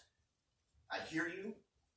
We heard from a Board of Education candidate earlier who's $34,000 in debt. I'm not so far off in that as a former Lane student myself. So we need to continue to advocate and find creative ways to achieve debt-free and tuition-free higher education. It doesn't come overnight. And I thank you again, students and staff and faculty and administrators, for continuing the advocacy.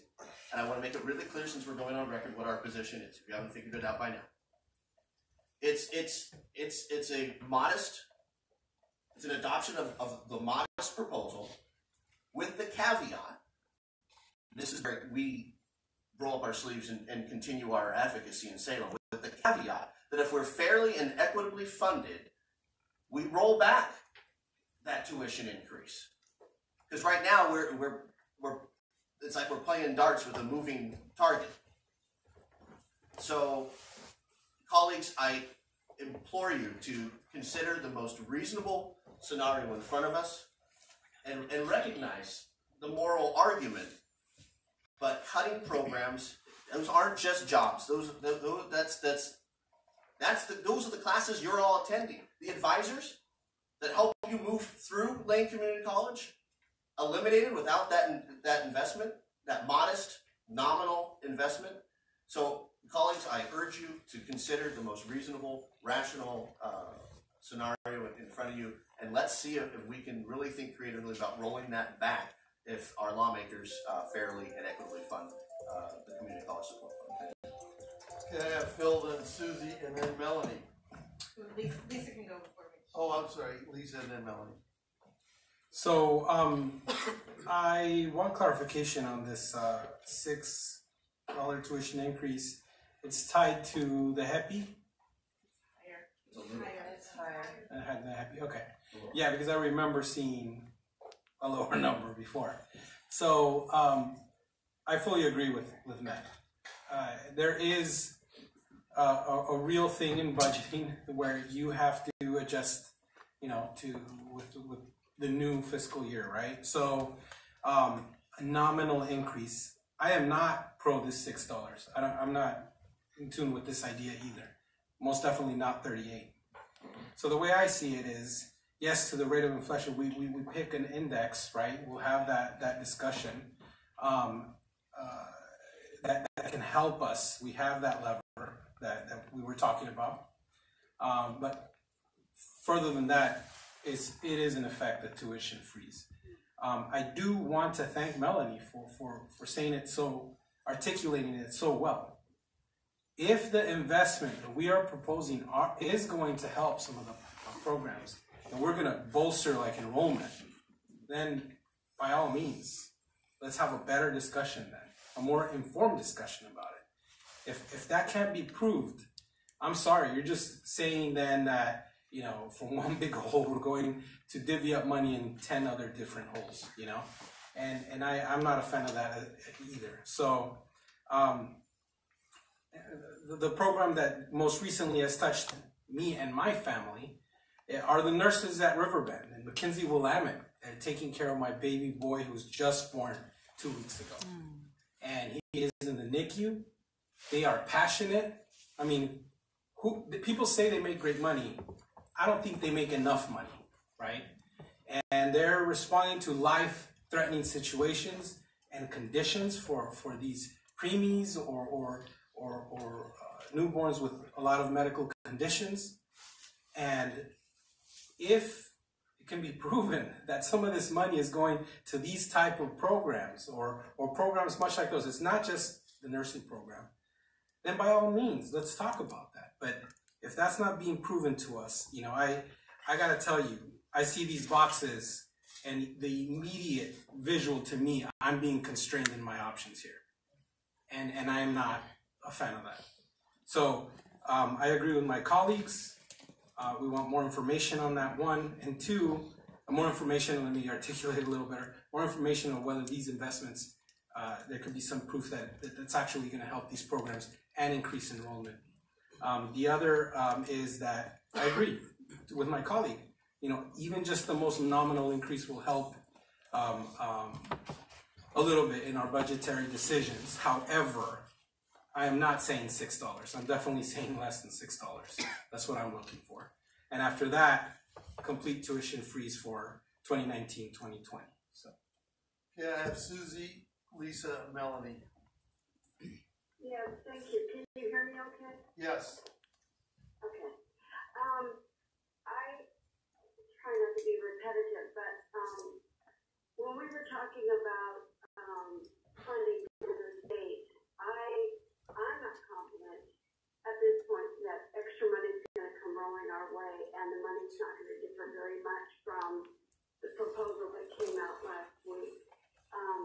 And that concerns me, and I'm sorry about that, but without new taxes or new something, you know, to refresh that, we're going to be stuck with not enough money, no money for CPAs, no money for wraparound services. So that's a huge thing. I think it's really important that this board make a decision regarding the timing of, well, numerous things, but in particular, tuition or tuition increases or no tuition by April, so that the college can go ahead and prepare a budget. In regard to a tuition increase, my first inclination is to say no, because I was a student struggling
think we just need to be very clear. Yes, we're raising tuition by X amount. No, we're not raising it at all. Or we're decreasing it. But I think we need to be firm on that again by next April. We also have other decisions ahead of us in regard to food services, the Titan store, the health clinic, and all those. And where I am very reluctant to outsource, I am much more reluctant when it comes to raising tuition. So,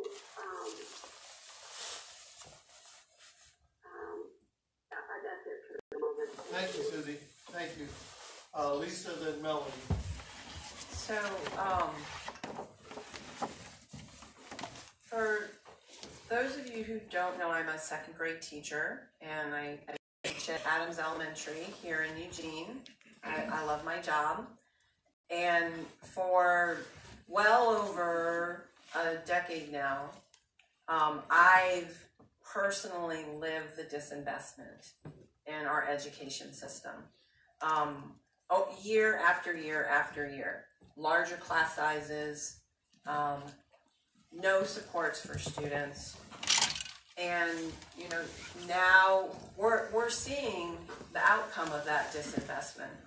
And I think nobody here has an ideal solution to this dilemma, but based on my experience of seeing how we are not meeting the needs of students in public schools, I have great trepidation in just cutting programs and services and the things that we actually need to meet the needs of students on this campus.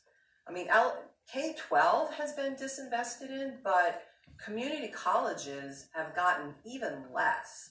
Like when we've seen minor increases in K-12, that's often reflected in cuts to community colleges, right? So I don't want to increase tuition, but I also don't want to make program cuts that take the college to the place where students are no longer successful. So I'm really feeling the need for more information about what we're looking at. Very similar to Melanie. So these scenarios don't help me make a decision because I don't know what it means that if we don't increase tuition, right, no tuition increase, like what does that mean we're cutting specifically? Like I need to know, like, are we getting rid of 10 advisors or counselors? I heard an idea floated that I think in the public comment that we cut everything 5%, right? What would it look like to every department and program in the college to cut everything 5%? So I don't have a picture of what we're talking about here. And I'm sorry if it's because I'm new and I don't have the proper exposure to the programs and services here, but I need to know if I'm going to vote to freeze tuition, what that will mean to the college. And so I'm really sorry. Many of my colleagues here have really expressed their opinions very clearly about where they stand on this issue, but I'm feeling unable to make a decision about this right now because I need to clearly understand what I would be impacting the college, how I would be impacting the college by freezing tuition. And then one final comment. What was the HEPI that we discussed earlier in the year? What was the percentage on that? I see the 6% is 5.3, and I believe that the HEPI was like maybe 3. Was it a little bit? Here it is. So the 2018 HEPI was 2.8%. That'd be a $3.50 increase over our current rates. this shows the other pieces. Particularly compelling here is the cost of attendance at $119.50 would be fully covered by Pell Grant students taking 12 or more credits with an EFC of 1900 or less. This is about 60% of our current students. We're also looking at other Oregon community colleges that are currently meeting with their boards discussing increases in the range of 5 to 10% for the FY20 projections. Our $6 increase represents a 4.5% increase in tuition. This is a part of a balanced approach. If we are unable to make decisions on tuition and outsourcing services, next month we will bring you additional options for further cuts to faculty, staff, service, and programs. Can I ask one more thing? Go right ahead. I also like to see scenario 4 where I don't know why the $6 tuition increase is always linked to reassigning food services and bookstore. I want to see it without that linkage. It's almost like those two things are a package deal, and in my mind, I can't process it if it's always presented to me like that. Scenario number 1 represents no tuition increase and maintaining the services. So that'll give you a little idea of what that might look like in scenario 1. Okay, and what would a $6 tuition increase look like with maintaining those services? So we would add the $6 tuition increase would be about $1.25 million. We could add that into scenario 1 in the revenue category. Well, where would we have to move what would be the shift, right? So if you in scenario 4, if you have the $6 tuition increase and you don't reassign food services and bookstore contracted classified staff, then what else is going to shift there? I'm not sure I understand that question, Lisa. I'm sorry. Okay, maybe I can ask you about it at another point because maybe I don't understand. But the value of it, if you look at the highlighted thing, is a $1.1 million to maintain those services. Yes, the cost I of the see college that. would be $1.1 million. Yes. The factor of a $6 tuition increase is $1.25 million. Not taking action on any of the 3 this evening will give the administration and the budget development subcommittee the work of finding additional, without any clarity, we'll be looking for an additional $2.5 million, which will involve programs, services, people. Right now we're proposing a budget, and it's not an easy budget. It has some investments and it has some very difficult decisions, but we're proposing a budget that we think provides the minimal amount of impact to students and staff. Remember, in scenario number 4, even with the reassignment and the outsourcing of those 2 services, no full-time contracted staff lose positions. Now, if we have to go back while maintaining those services with no tuition increase, I cannot make that guarantee. In fact, I can make the opposite guarantee. It will impact staff, and we will have staff that won't be with us. Melanie, and then I put myself in the queue. Okay, so I have 5 different discussion points, okay? So bear with me. I do have an initial question. This relates to the email that we had received from the students that was saying basically that the students did not have involvement in crafting the tuition proposal. And I can't remember the exact statement of the forums being held at times that they are not able to make it or during finals. Forgive me because I know I'm getting those details wrong. Can you explain the exact role that the students had in shaping the proposal, how they have been incorporated into the process, and if the timing of those discussions was held when they're available? And I realize I'm covering the blank. And I want to be clear, the proposals, the suggested budget scenarios that you're looking at within the packet are supplied by the administration. These are proposals that we've come up with to show a balance, an investment strategy with a reduction strategy, as we face to have significantly less dollars, and we're still facing tuition decreases. This is a proposal for us. The budget development subcommittee proposal, and remember the Budget Development Subcommittee did move to you asked for information from the Budget Development Subcommittee, and members of the Budget Development Subcommittee came up to you in January and February and recommended a $6 tuition increase. That's the increase we've given to our proposal also. Students are a part of the Budget Development Subcommittee. I don't have the exact attendance of every meeting when everything was voted on. We had students this week. We very well may have not had both students or a student in some of the meetings. I could get those records as well as we keep them. Students are a part of that process, but they may not approve of the. I get that they're not going to approve of it. I totally understand that.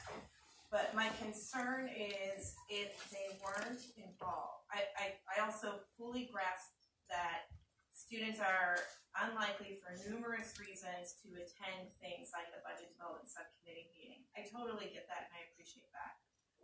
But what efforts were made prior to the administration bringing a proposal for a tuition increase forward to the board to engage with students? What overt actions, town halls, discussions, roundtables?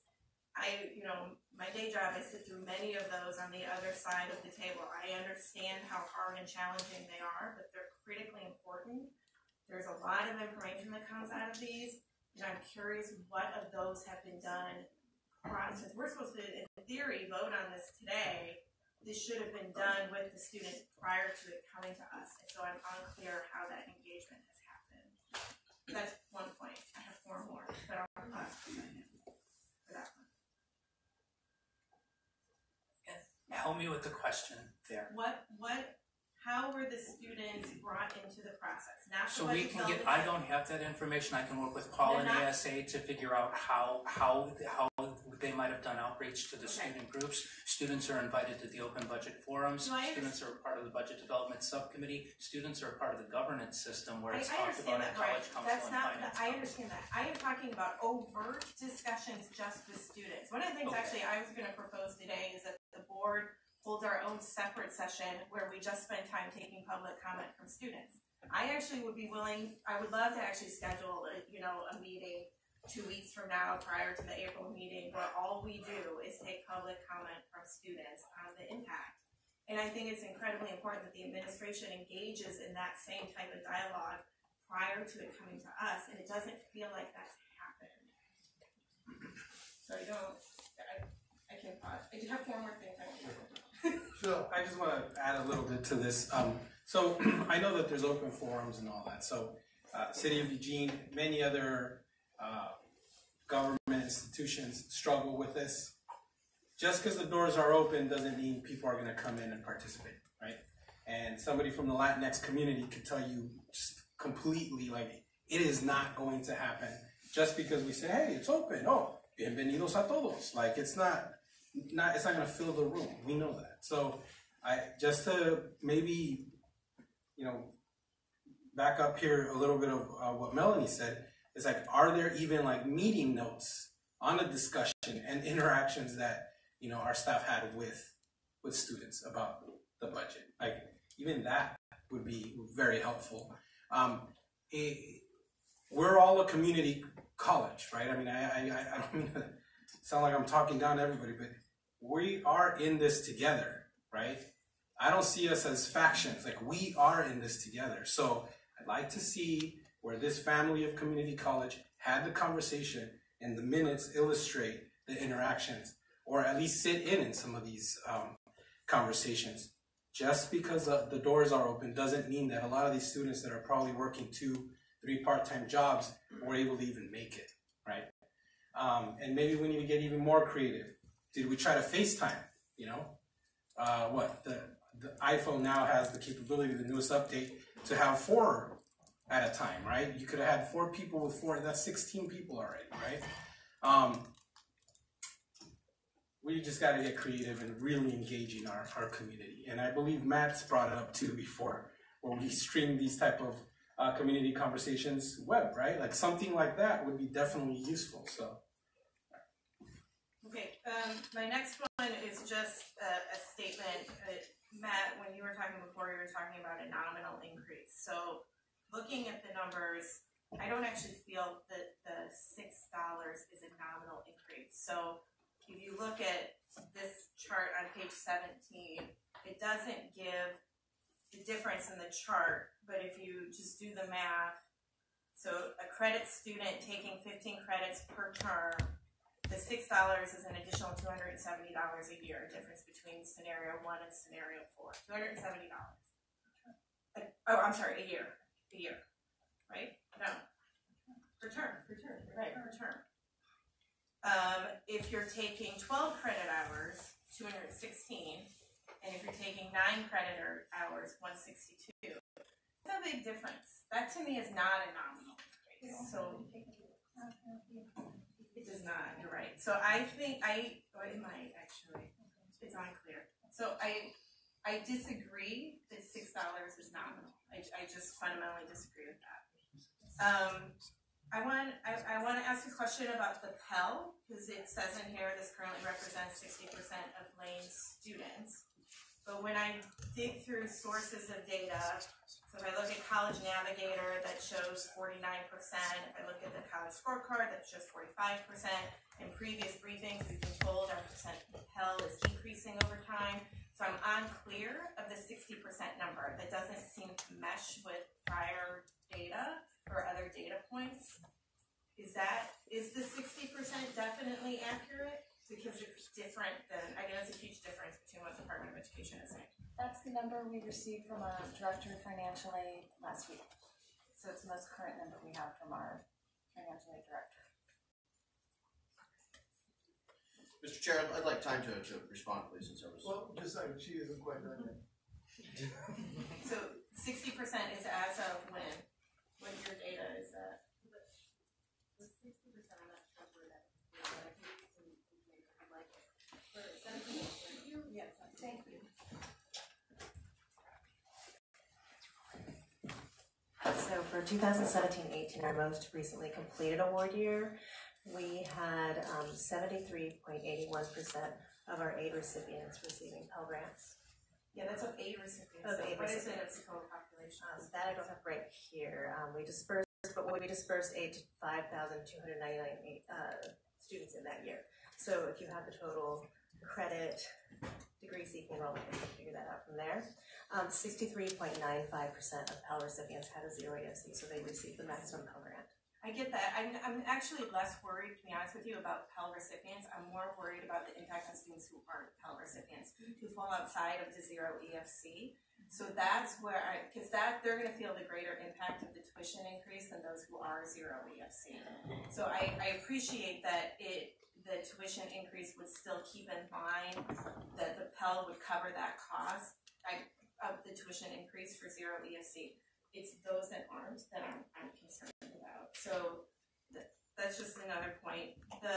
Another one is I would just like to we talk about it a lot about this at like OCCA events when we're in DC, but about the risk sharing proposal that Republicans like, Democrats like, probably going to end up in the Higher Ed Act in some form or another, right? And so earlier this week there was an article on Politico, I'm sure Brett has seen it, about the risk sharing proposal coming up again. You have it says the bill that was introduced last year, it was a bipartisan bill between Alexander and Shaheen, would have held colleges accountable for the rate at which their former students are successfully repaying their loans, rather than the current default rate metrics, rather than the CDR, which Marge talked about earlier in her comments, which has decreased. I forget what our current number is, 20%, something like that. Under that bill, colleges would have to pay back a share of the federal loans that their students aren't repaying. Presidential hopeful Senator Elizabeth Warren has also pushed similar risk-sharing legislation and has argued forcing colleges to pay back federal student aid will also force them, quote, pay attention to rising costs and failing students. So to be clear, this is a very bipartisan piece of legislation that is likely in our very near future.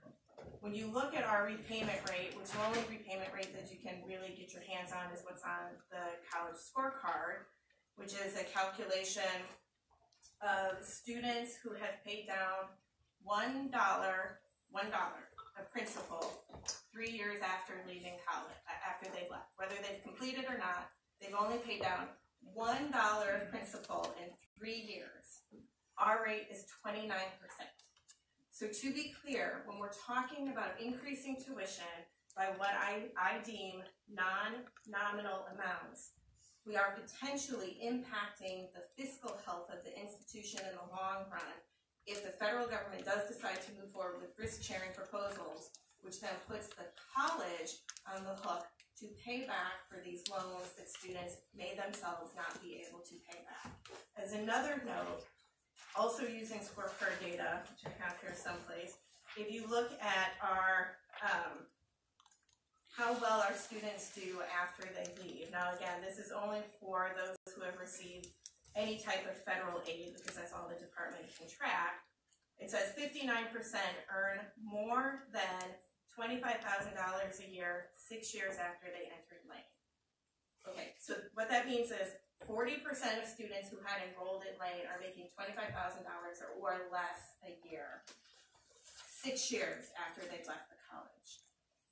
To me, taking all of these things into consideration and all of the stories that we're hearing from students, again, gives me this concern that we are not really thinking fully about the long-term financial picture of the health of the college by continually forcing students to take on more of the burden of paying for things. And if they can't do it through Pell, because they're not zero EFC, so they're not going to fall into this category of having it fully covered, they're going to have to take on debt, which has broader implications for the college than even just an individual student's experiences and their abilities. So I just wanted to make those points clear to the board, so you're piecing together all of these things. And then I'll stop talking. Okay, Matt, you wanted to say something? Yeah, since I was called out there, I'd like to opportunity to respond. We're talking about broader implications to the college and the community as a whole, as the fifth largest employer in the county. The significant cuts to programs and counselors, advisors, would have a major immediate and long-term impact, and it would have an impact not just have an immediate fiscal impact on the community. But we're talking about an impact that would there'd be a ripple effect in regards to the lack of choices that students would have right here at Lane Community College. And a couple of things I want to correct. The $270 that you mentioned per year, or you mentioned per term, it's per year with a $6 increase. If my back of napkin math is right. And since the 2018 Higher Education Price Index, as referenced in our board policy 320, is 2.8, that's a suggested increase of $3.50, meaning the difference in a scenario in which we're discussing a $6 scenario is $2.50. That is a nominal increase. That is an increase that is less than lunch at any local food truck. It is less than the price of a comic book. It's less than the price of an IPA, drink responsibly at your favorite local watering hole. So it is a nominal increase, and Oregon's community colleges are discussing tuitions and fees increases that range from 5 to 10% fiscal year 2020, based on our current funding projections, and Lane is on the lower end of that proposal in scenario number 4. What we're not celebrating is the green light that this board gave administration in regards to free credits for any student who will be taking 15 credits or more.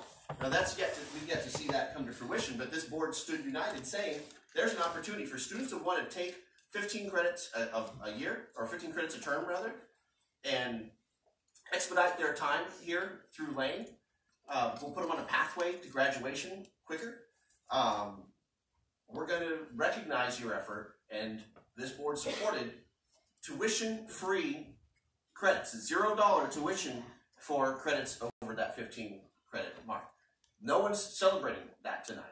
And when I say it is a nominal increase that keeps programs afloat, I want you to look around the room. There's faculty and staff in this room. And if those programs aren't afloat, faculty and staff in this room may not be in this room. Students may not have the choices they currently have right now. I caution colleagues of freeze. And I'm going to continue like a broken record to say we need debt-free, tuition-free higher education. And we need to continue to lobby our lawmakers in Salem more for adequate and fair funding.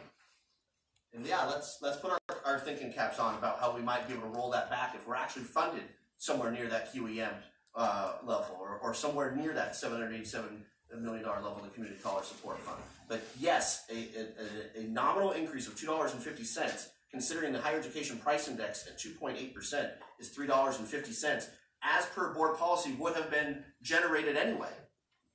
That is a nominal increase that can be fairly and equitably spread across the board in order to keep vital programs afloat here at Lane Community College. Rosie, and I do have myself in the queue somewhere. No, go ahead. Okay. 2 points I guess I'd like to make. One is I think we're beginning to wear out our constituents and ourselves as well. I think we're starting to repeat ourselves, and at the end of the day, I think we need to give some signal tonight about whether or not we're prepared to take action or we want to defer to April, or what's the pleasure of the board. That's one point. The other point I guess I'd like to make is if the Lane board were considering a tuition increase for the first time in a number of years, it would make more sense to me that we would look to students to partner with the college to preserve the programs and services that you find so important. And I think Matt is right when he says, if the board chooses not to increase tuition, there should be no question that changes will follow.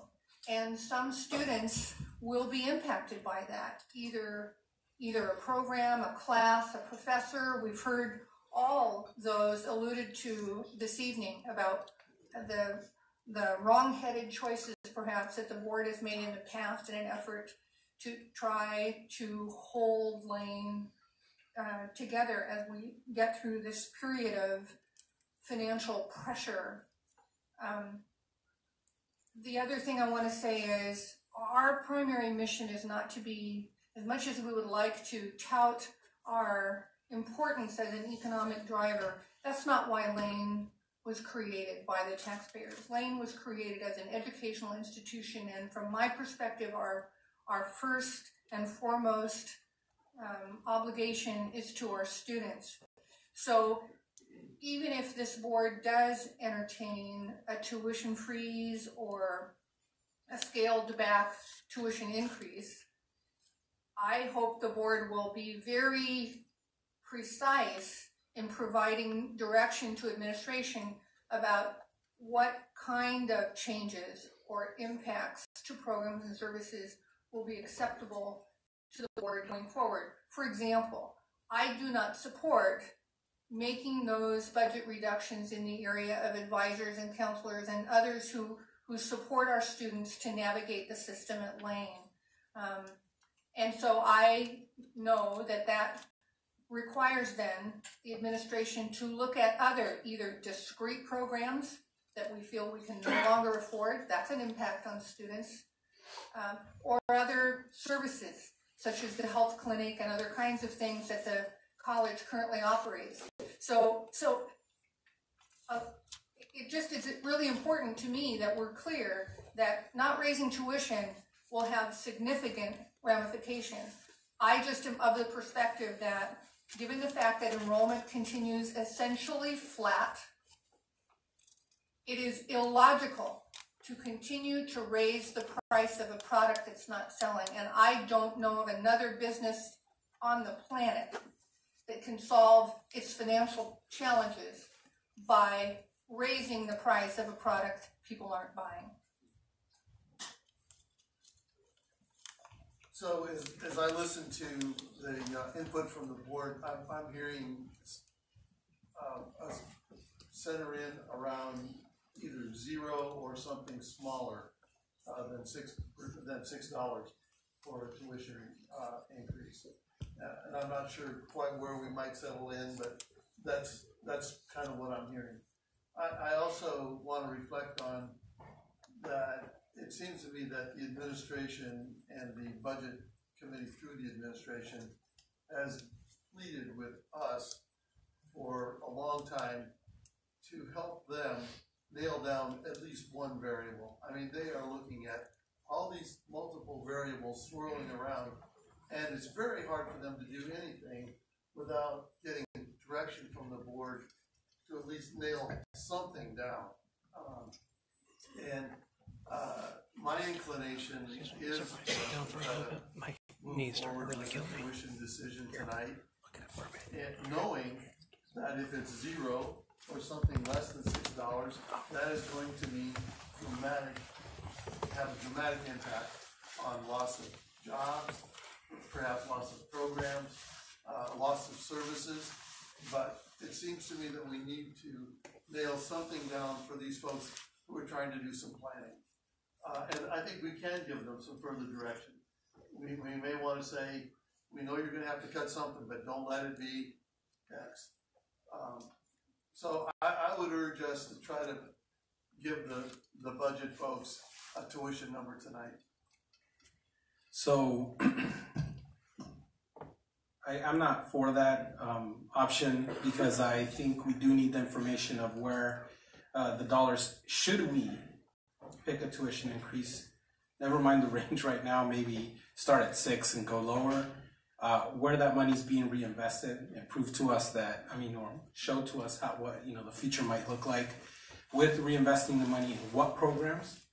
To get that data to us in a reasonable time before the April meeting, and we're just going to have another meeting, I think, for us to sort through that information and have a discussion on this one topic. That is an option. Other comments from the board? Brian, did you want to weigh in on something? Yeah. Provided in the packet was information with dollar amounts of investments that were part of scenario 4. When we talk about where the money would go for, some clear direction from the board. If this isn't meeting the mark for that request, can I get some more detailed information to ask my team to work on to be able to deliver your request? What page is that, Jen? It's not in the budget. Oh. And it shows, based on our department planning and fall planning, these are aligned to student success, access, and equity, and the regional economic driver, our strategic priorities. We asked our college to engage in a process that said, what does your departments need based on your program review? Where are you moving forward? And where are the investments we can make? We realize at the same time we cut, we still need to be investing in student success, retention, and progression. Here were some of the ideas that we were proposing to invest in. If there's a level of detail separate from this, I need more clarity to be able to deliver. Question? Yes, Rosie. So I'm back on what I thought was Melanie's question earlier this evening. These are contained in option 4, which contains a $6 This is option 4. The rest of these are in all of this. Oh, they're in all of them. Okay. Then I think that answers my question. My question was going to be, what happens to those if we vote for 0 tuition increase? Any adjustment to that scenario, we'd need to make further reductions. So at this point, we'd be back at the drawing board looking at this. But these are in the option that is 0 tuition increase already. Yes? Am I understanding that correctly? That's what, except for the bottom 2. Yeah, I'm just concerned about the ones up on top. That's what they said. Yeah. So those would remain in effect. So, no, you're saying no. That's what you said. Well, they're built into the base planning projection, so they're part of the $8.4 million deficit. In scenario 1, we would need to reduce $8.4 million of expenses. So it's a reduction in force of this many contracted positions, this much part-time and class sections, and we'd have to roll back many of those investments. So it was built into the base based on our planning and the process we use. And if we need to balance the entire budget with budget reduction, sorry, Brian, this is the order of magnitude. And so many of those items would be dialed back, plus we'd also need to look at actual programs. We didn't have the opportunity to stage this conversation in a budget presentation, which outlined a projection. We've kind of been picking and choosing this. I think it's easy to get confused in moving through these while we have our tuition conversation. But the base projection, which we really haven't even seen this evening because it's earlier in the slides for the budget presentation, is where this conversation starts. So I guess where that leaves me is I find myself then in agreement with those of my colleagues tonight who have said they're not prepared to make an up or down decision on a tuition increase or a tuition freeze until we have some answers to some more questions. What I particularly am interested in knowing, whether it's a supplemental meeting or what it might be, and a work session of that nature might very well be very productive. I want to know if that's the ramification, the order of magnitude impact. I want some greater specificity about what parts of this organization will experience that impact, because I want the opportunity as a policymaker to say, we don't make those cuts in particular types of services such as student advising or the like. I mean, we have already done that. Again, if this were the first tuition increase in 10 years, that'd be one thing, but it's not. And we've made those changes even though we raised tuition. So I think students aren't getting what they're trying to pay for here, at least not right now. And I need to know what this organization would look like, what this college would look like if we make the changes that a zero increase in tuition would require, not among advising staff and the like. Those support services. Matt and then Phil.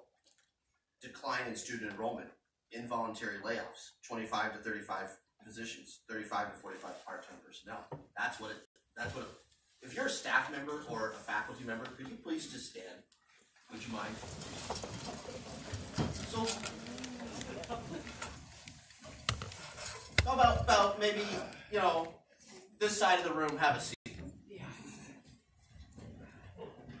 That's going to be thank you all for entertaining the crazy notion. And I'm pointing out that there's a plethora of staff and faculty here who provide the very service that our students are attending this institution for.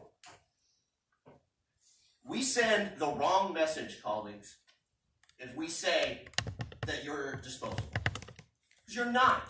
Because whether you're in academic counseling or whether you're in a liberal arts program, food service, whatever. We shouldn't be in the business tonight of getting into specifics, and just recognize that if we take no action and don't adjust with the cost, at the very least, as per our board policy, with an inflationary with the inflationary index, the folks are going to lose their jobs, and students are going to lose access to programs that help them not only become a more well-rounded citizen and more well-rounded student, but help them move on to their attained goal of either a 4-year or entering the workforce or re-entering into the workforce better trained. That's dismal. That's, if we take no action tonight and adopt the freeze with all due respect to our students who took time out of their, it's that week, finals week next week, right? You took time out of your night to be here, and I hear you. And I was right there with you as a student. But we are in this together, and we need to continue to go to Salem to advocate for fair and equitable funding. We need to, if we achieve that funding, roll back a tuition increase, but at the very least, We need to embrace our existing board policy, which calls for this board to look at, which is a nominal increase, the higher education price index with cost of inflation. At the very least, that's a $3.50 and a nominal increase on top of that. Saves jobs, saves programs, and gives students the access to achieve their dreams. It's simple. I don't want to see the specifics because I have a visceral reaction when I see programs that I've attended, programs I love, and I know programs that you're taking your finals test just next week. Those programs will be on the chopping block, folks, if we don't take action, and that's unacceptable. And this board is more responsible than that. I have Phil and then Melanie. So to go back to what I do believe we do need a supplemental meeting with the new information, and two, maybe that's where we can fold in some more student comment, or some public comment at the beginning.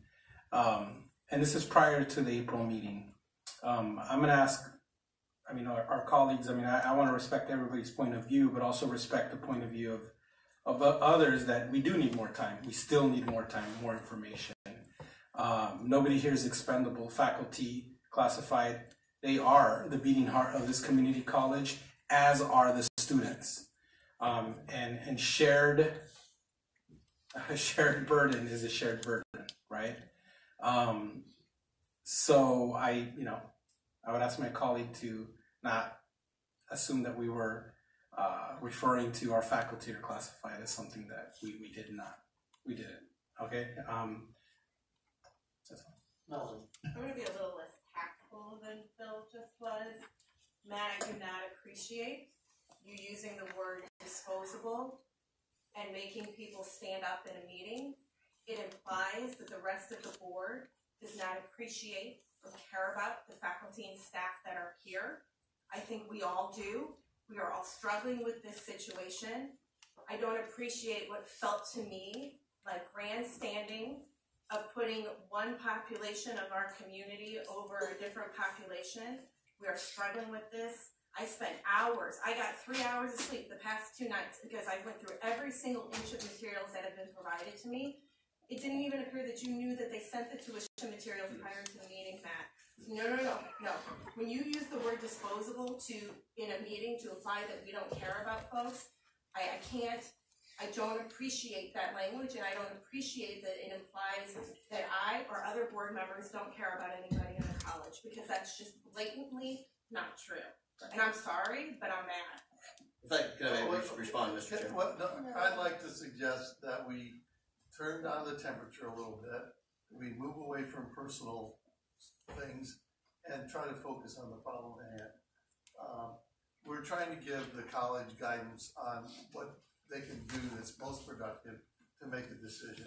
That's, I think, where we need to expend our energy. I'd like to ask that we focus on that. I move that the board convene either a supplemental meeting or use the April meeting perhaps in its entirety. I don't know what works best logistically for my colleagues to reconsider the question of tuition and provide specific direction to administration about the questions that board members would like answered way before we actually convene that meeting. I include that we should convene an opportunity for lane students to be heard, and that we take as much time as it takes to ensure that every student who presents has the opportunity to be heard, and that's my motion. I second that. So, if I understand the motion correctly, I'm not sure if you're proposing 2 sessions, one for students specifically, it sounds like. Well, can I make a recommendation? Yeah. I suggest a supplemental meeting and a work session ahead of the April meeting on that date. I'm good with that. We need plenty of time. And just to clarify a little further, this is leading up to a very tense situation, even tenser. It's going to get even more tense, and things are going to get very awkward, very difficult.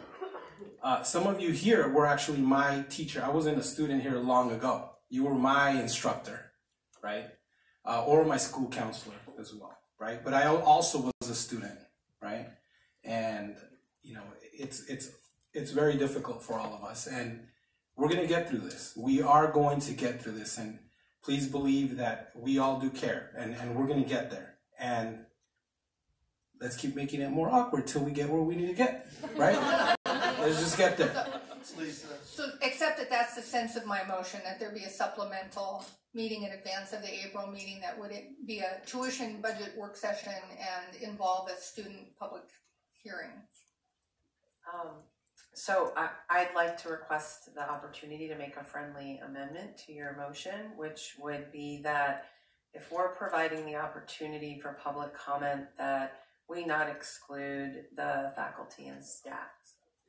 That works for me.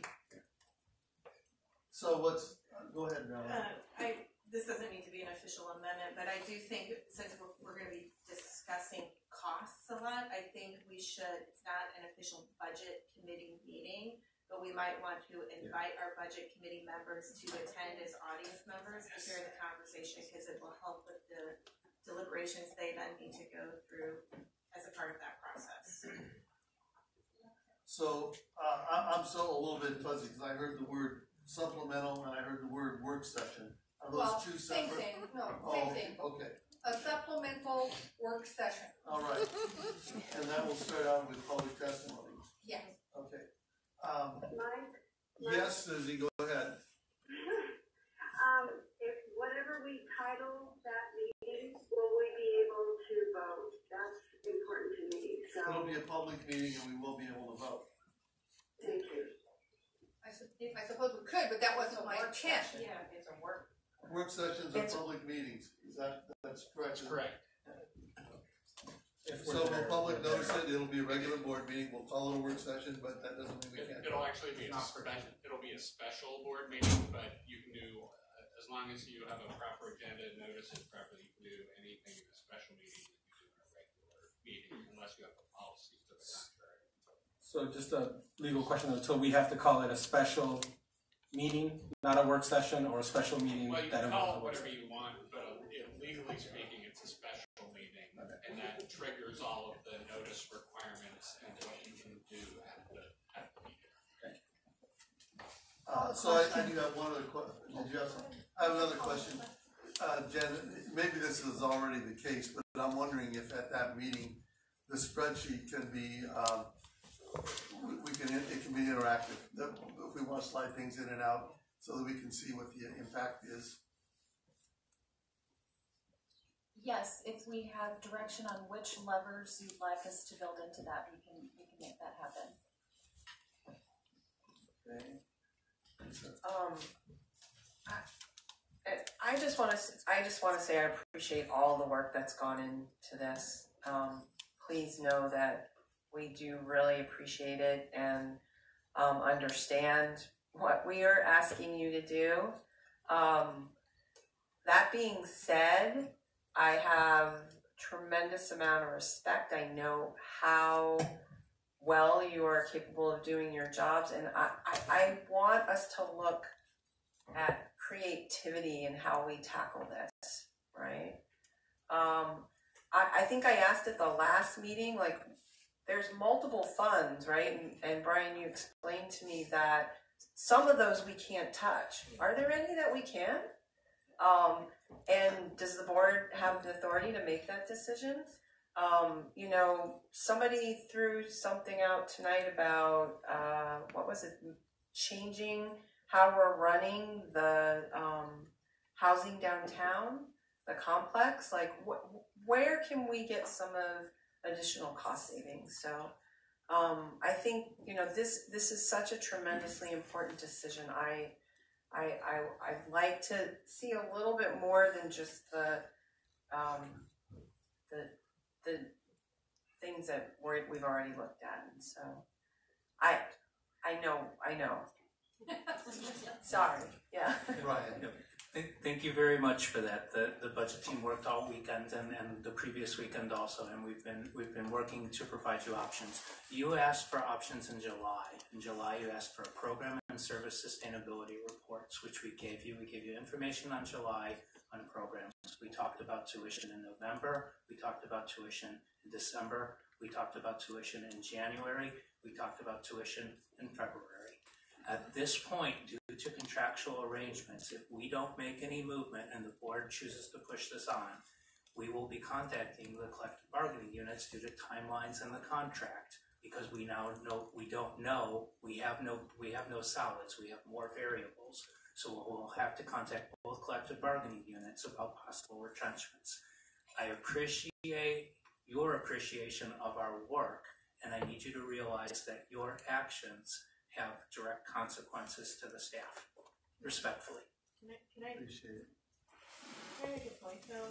I mean, I understand that, Brian, but personally, I'm a little frustrated because when we were at the January retreat and we got kind of some of that scenario document, I made a lot of these same points in that meeting. I said very clearly that I would need to see something that shows kind of the direct impact when we're talking about raising tuition, what that then means directly for impacts on student services and other things and our priority investments. And I get that there's pieces of that in here, but it's not fully in here.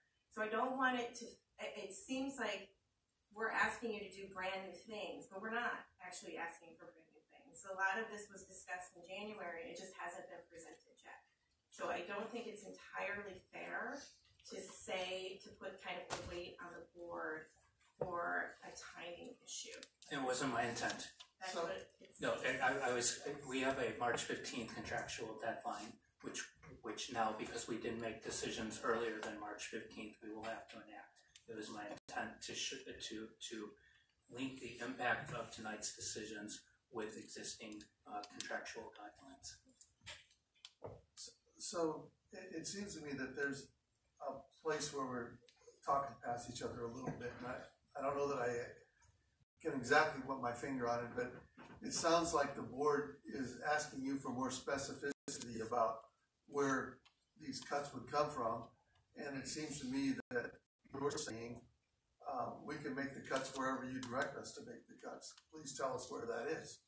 And I don't see how we're going to get to resolution with those two elements being as they are. We did offer 9 programs for review in July. We'll consider 2 of them this evening. We've heard some feedback that perhaps counseling and advising wouldn't be areas the board would be interested in, but we can keep bringing proposals that don't include the difficult choices tonight. The difficult choices we don't make tonight will be new difficult choices in April. Well, that is what makes me fearful, Brian, is that you can keep presenting stuff to us and we can keep saying, that won't work, that won't work, that won't work. And time goes on and we haven't made a decision that we're required to make. Paul? Matt, thank you. So we really have 2 choices, barring any action from the state. We can look at revenue, which our only really source at this point is to look at tuition. That's nothing anyone really wants to do, and I appreciate that. I've spent my career advocating for access, and I think that gets in the way of that, so I truly appreciate that. The other thing we can look at is our expenses. And I think, can we be efficient and can we look for savings? Yes, we are not going to find 10% in efficiency savings out there. We will do our best to protect the things that our students need.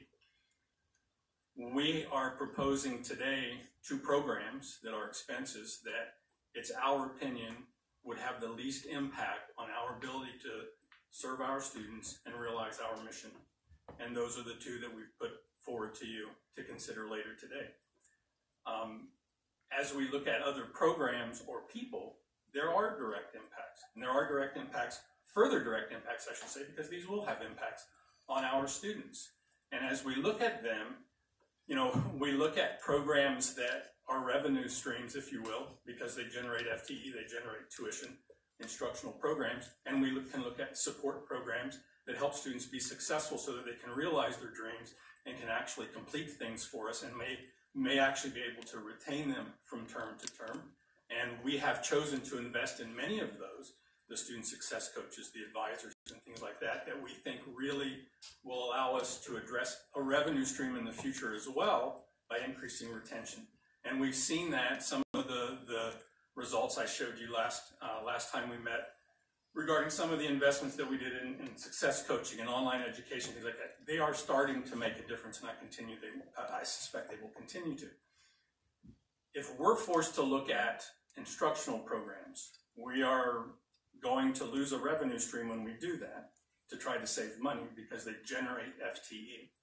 If we're forced to do that in a way that is prudent, we would look at the ones that cost us the most per income that we get, right?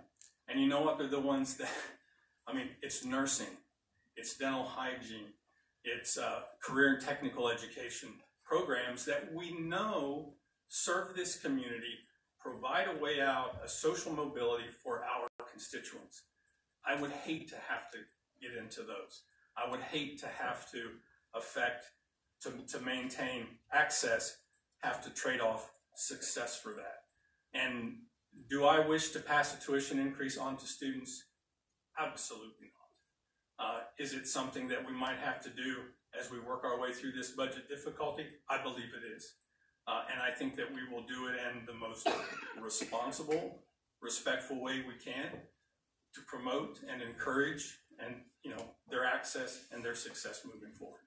So we will continue to work, but there's not, if there was something out there easy to find, I believe this team would have found it by now and presented it to you. And we're doing the best we can, and we will continue to. So we have a motion on the floor. I'd like to ask for one more piece of information before I ask for a vote. I understand that the administration wanted us to make a decision tonight, and I knew that there was a time frame that it was important. I didn't quite understand that drop dead was tomorrow in terms of having to send a just notification. Yeah. Yes. So my question is, are there other deadlines that are looming? You mentioned May is registration for summer classes. When do you?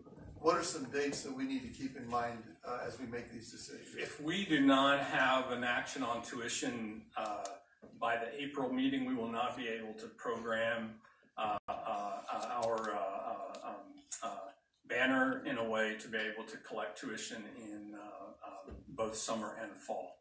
So the April regular board meeting is sort of a drop dead date. It is pushing it, but I believe our team will do their best to get the changes in place by then. So you're saying it would be great if we could do it earlier than that. It would be. You've been saying that, I guess, since October. It would be beneficial to us in many ways. And regarding the noticing of the employees, we're required to notice there may be cuts, not what the cuts are. So. But still, that's a scary thing for somebody to get that kind of letter. It's not a good conversation to have. Okay, are we ready to vote on having a special meeting? I think we have. Go ahead, Donna. Call roll. Okay, Bill Carrasco. Aye. Mike Eister. Aye. Matt Keating. Aye. Lisa Bragala. Aye. Melanie Munzer. Aye. Rosie Pryor. Aye. Susie Johnston. Aye. Okay, so we are going to schedule a special meeting of the board, and that will include testimony and more information. And I think I'd like to suggest that we set a target for ourselves to make a decision about tuition at that meeting. Just a suggestion. May I request that this special meeting date not be during finals week or spring break? Yes. I know. It's not because there's a lot of window there. But. I would like to make it easy for students in particular to be able to communicate with board members about the types of impacts that administration would have to consider if there is a tuition freeze, because the people we haven't heard from about the specifics are students.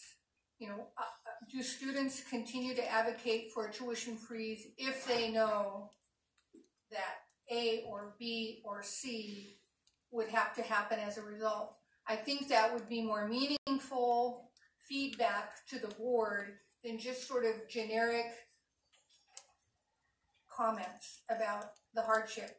There's no question that an increase in tuition is a hardship, but how much of it, it's the question that Melanie did a good job of articulating. Is it better to have the impact of raising tuition so that we can make the investments that are likely to underpin student success going forward? Or is it better? The biggest concern that I have is there's no one here tonight that's speaking for the students who no longer can attend Lane. Our enrollment is at a lower level than it was before the aberration of the recession, and I want to understand what this institution can do to get us back on that upwards trajectory. And so, you know, I need to hear from students as well about the specific impacts that might result if we freeze tuition. Phil. And then similarly, I mean, same thing with faculty and classified. I mean, we hear a lot of the leadership from faculty and classified, but I mean, we'd like to hear from a lot of the members as well to come out and speak. Please, if you can turn them out, because we'd like to hear their impact as well. So I have a question, Brian. You alluded earlier to that our conversation might have been more productive had we taken another a look at the broader budget proposal before we engaged in our conversation. Does that apply to a discussion about the food service and the bookstore also? It would not. The way we had framed the meeting agenda with the college service conversations first, the budget update and the tuition rate might have given us a linear piece, but I think this all worked out. But I don't believe we have to do the budget update before we have the conversations. So according to the motion that we passed earlier, our next item of business should be either food service or Barnes and Noble. And I'd like to be clear about the Barnes and Noble language. The board will make decisions tonight to outsource services for the Titan store and to outsource services for food service. You can make a recommendation. We've seen a proposal from Barnes and Noble.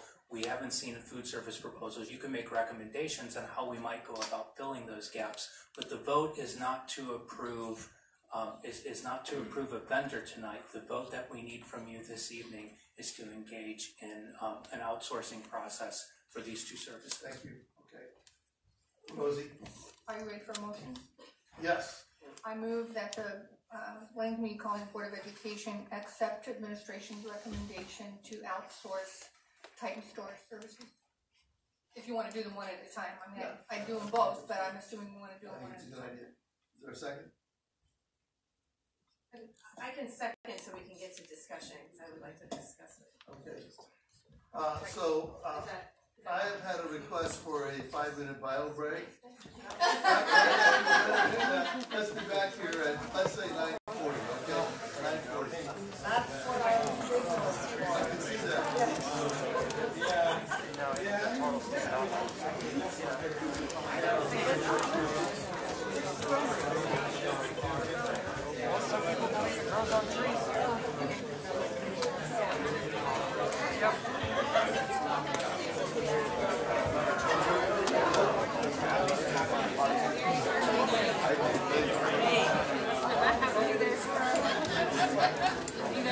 So I'm sorry I botched your name. I look at the handwriting and I see you. Elaine is a person who can appreciate trades. Yes. Angela does this like I doodle. Elaine majored in Japanese and has students who both went to the Japanese immersion school. But my daughter did an art project at Cranes. Oh, that was the one I was trying to tell you about. They had cranes everywhere? Yeah. There was like 1,000, so more than 1,000. Yeah. Taking more than 1,000. Remember I mentioned to you that this is the one. She'll show you this one. Yeah, it was a year-long project.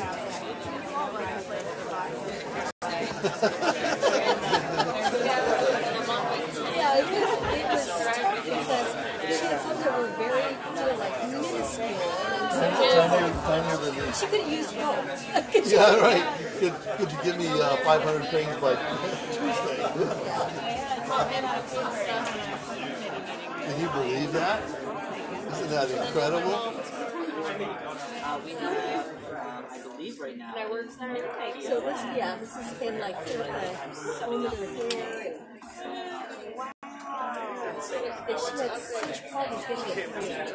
Oh, I can only imagine.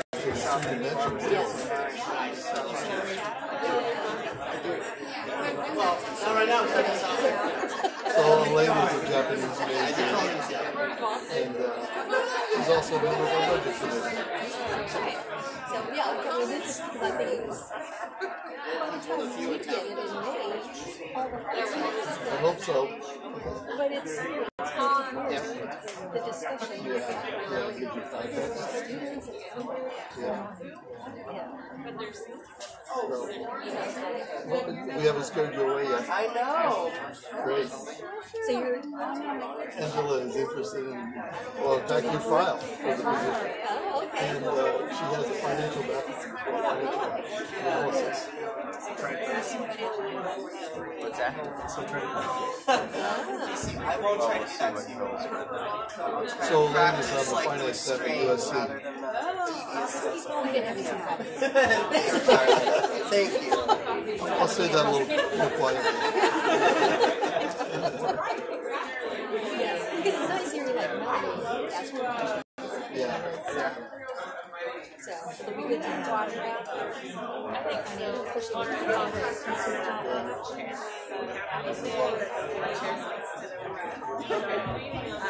Well, have you been able to find this stuff online?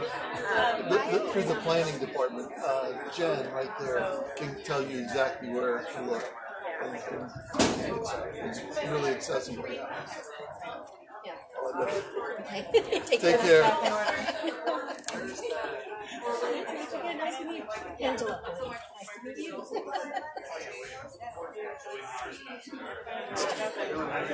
I'm the editor of the school district. I was hoping to talk to you at some point about your campaign. Yeah, absolutely. My name's Angela. Yeah, Eric. So you were kind of like here for today, and then you were here, and that was really convenient.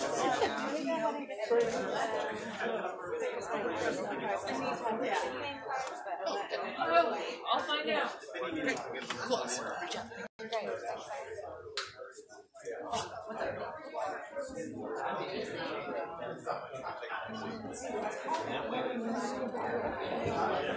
It's great that you do this kind of a doodling thing. Save the season next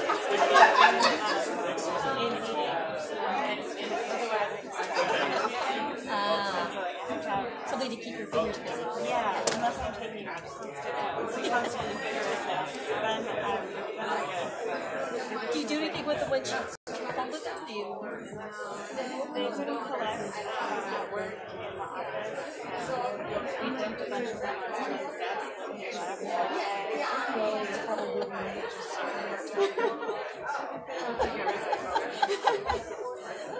you should keep that. You can do your own sort of crane picture. I never heard of it, so I'm gonna have to consider what I do with them. I didn't run out of paper.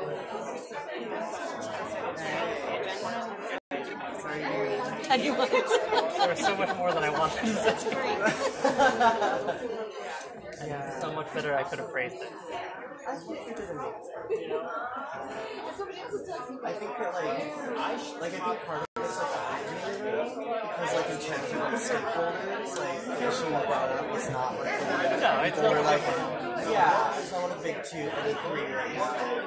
So I think it's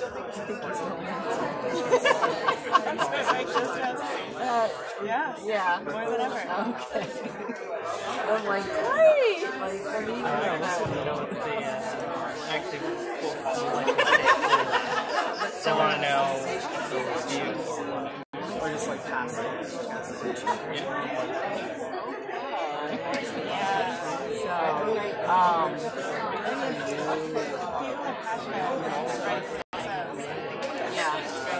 Yeah, it's good. You have something to do in meetings. Yep, that's what I need. Something You can tear it up.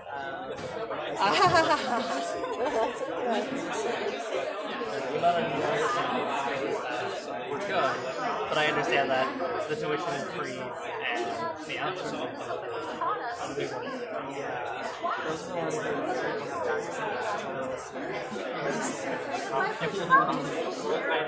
The same thing. Staring directly at me because I have this on. Just like, I guess but we want more information about what you're guys are doing. Especially since there are some alternatives that you're not exploring. We want them to. And I mean, I think that that's kind of like an accountability moment for, colleges as well, is that the board can continue to delay decisions and each sector of this campus can't work under microscopes of not seeing the different types of students. I don't think you all would have been intentional on the students here tonight. This would have even been a 2-hour conversation. I think they would have seen all okay, we're good. Even the $60 increase only covers 18% of the budget deficit. Right. It's like so. And I mean, I believe the outsourcing touches less than that.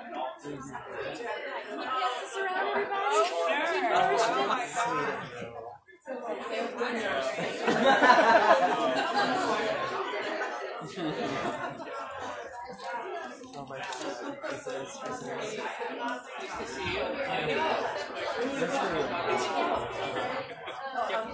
I was going to say, I already have A. I can in fact print an A plus in one of my classes. I've got it in two. That's horrible though. I just I have to sacrifice my education I'm sacrificing an A plus versus an A? The level of sacrifice here is a lot less than I've heard in the past. So I've already put in the maximum amount of effort that I can. It's just the last few things.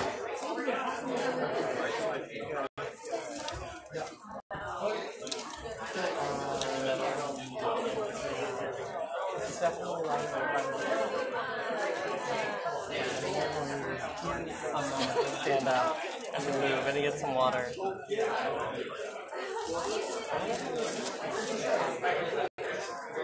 mean, that's my concern. I think a lot of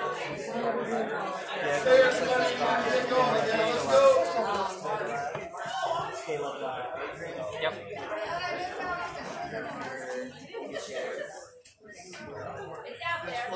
Nick is somewhere.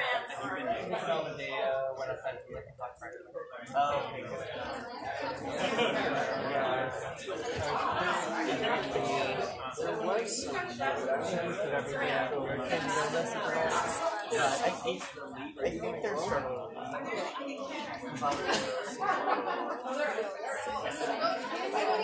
What the win would be. No, I completely understand.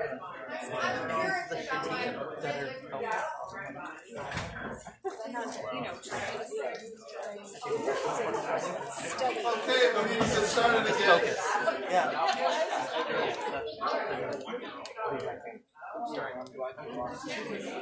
We'll debrief. If you're free for a call at 1 I'm just kidding. Somebody knows, because I still have, homework to do. Yeah, I know. Oh my gosh.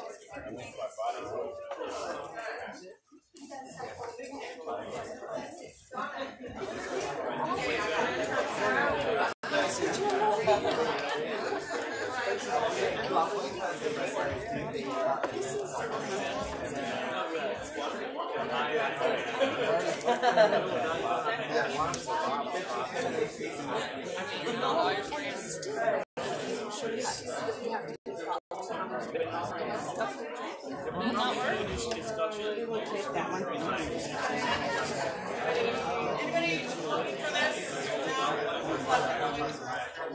No,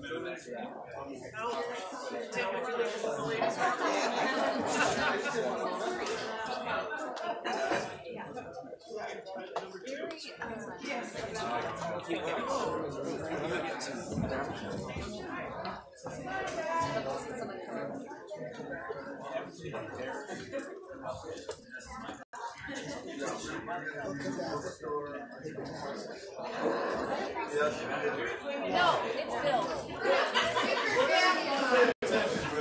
Thank you so much.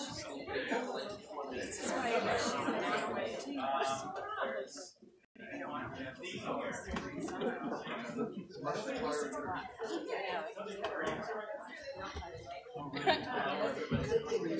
Hi Kelly, did I steal yours? Well, it's covered in coffee now, so it's not what you can That's over there. Oh, put it right here. Sorry.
Oh, you guys are so smart.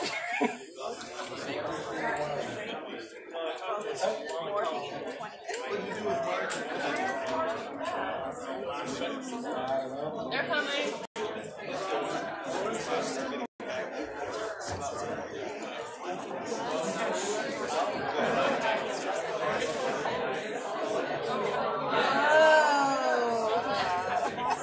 Watch out for all the stage. Get blind. Get burned.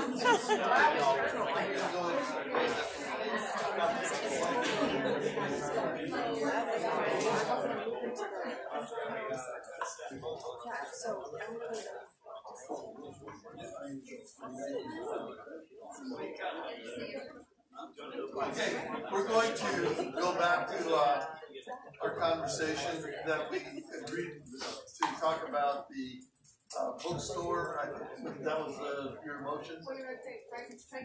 Titan store, yes. Okay. I've had a suggestion for one board member that we limit our comments to 3 minutes. I'll leave that to the board to give me guidance on. 3 minutes? Yeah. In total? For a comment? For a point? I mean, this is like a hugely important issue. I feel like we can't. Okay. Unless I get a motion to limit our comments to 3 minutes, I'm going to go ahead and assume that the board has its discretion to speak freely. So we have a proposal from the college to outsource the Titan bookstore. And in fact, we have a motion on the floor to do that. I'm sorry, I can't remember. Did we actually vote on the motion? No. Okay. Okay, so we're in discussion. Yes. So I know that there was the Barnes and Noble Town Hall. There were some comments about it made during public comment. I actually would like to hear from the administration on kind of some of the issues that were discussed at the town hall, concerns that were brought up by those who attended, and Barnes and Noble's response to those concerns. If we could get a debrief on that to start, would be great. Well, I know I saw Brian at one of them. I think you were at both of them. Is that correct? That's correct. And Paul was at the first one. I thought we had very good conversations. I think there were a lot of questions about OER, and Barnes & Noble again stressed that they would that there would be academic freedom for faculty and they could choose to adopt the materials that we're currently adopting. We also had conversations about what they're calling an enhanced OER, which our staff felt really wasn't a true OER, and that was not the language they would use to describe the platform. It is reduced cost. It's a $25 platform, but it certainly isn't an OER. And I think that really resonated with the Barnes & Noble folks who agreed that in the true meaning of an OER, that might not be it. Really what we're talking about in that cost is a cost savings piece. We had excellent student participation in the second forum. We talked a little bit about disciplines adopting books together, or faculty's right to, within a discipline, to adopt different books for the same courses. I thought it was a healthy, good conversation. I think people left with a better understanding of what they did. There are multiple possibilities for us to look at different services. The one we've explored the most, and the one that the college has invested the most time in, is having forums and a board presentation for Barnes & Noble. Again, tonight's vote would be to outsource a current service, and that would be the bookstore. Thank you. I see Phil. So I have a question. How many librarians do we have helping in researching and kind of promoting OER?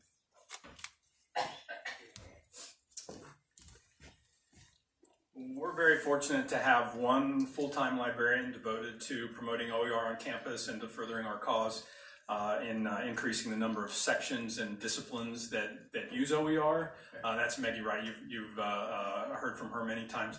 I would say, well, that's her primary role. We have many other librarians and many faculty and staff heavily devoted, and managers to promoting and encouraging the use of OER in this campus. Thank you, Paul. So then, you're welcome.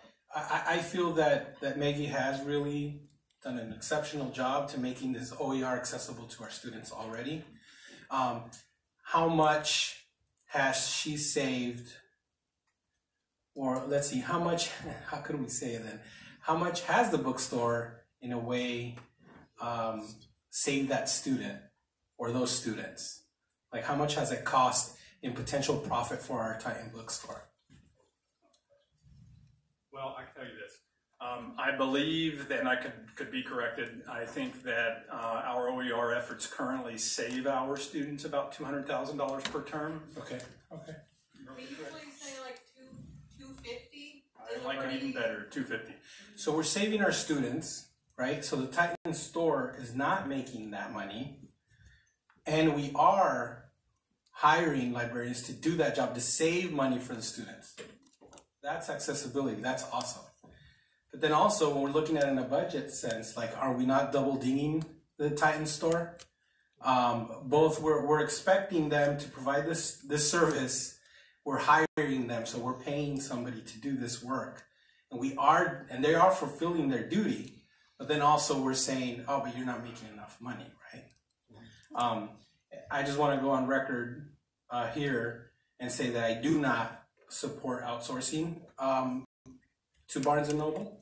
I think that we have a lot of employee leaders here that are very passionate about the Titan store, and I think they should have ample opportunity to have at it and make the Titan store something successful, and it's employee-led. Susie, do you have something you'd like to say?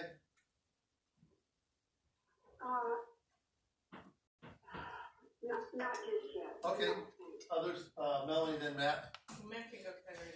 Okay, Matt. Thank you. The Oregon state statute calls for the cost-benefit analysis in lieu of an RFP, and it mentions that it mentions protection of jobs, but it doesn't differentiate between full-time and part-time that I know of. So I would like to ask legal counsel, if appropriate, just to give us an opinion, and I think it's prudent that we get that before we take action on this tonight, colleagues. because I would hate for the college to have to undo something because of an inadvertent violation of Oregon state statute. So I would like to respectfully request that our legal counsel give us an opinion about that particular ORS in regards to the definition in state statute of jobs, and I couldn't find any in regards to full-time versus part-time. I don't have it off the top of my head, and I can certainly forward that on if need be. Looks like Brett might have an answer. I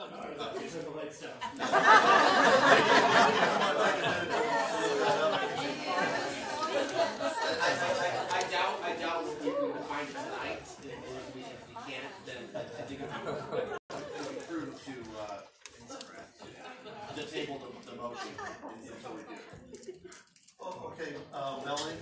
So I still have a couple questions. So I'm not following yet the OER issue. So if I'm understanding right, and I could be completely wrong on this, let's assume we end up with Barnes and Noble because that's the only company I'm aware has come to campus and engaged with us. I could be wrong about that, but assuming we do end up with Barnes and Noble, they have the $25 kind of low cost option, but do they have a zero cost option?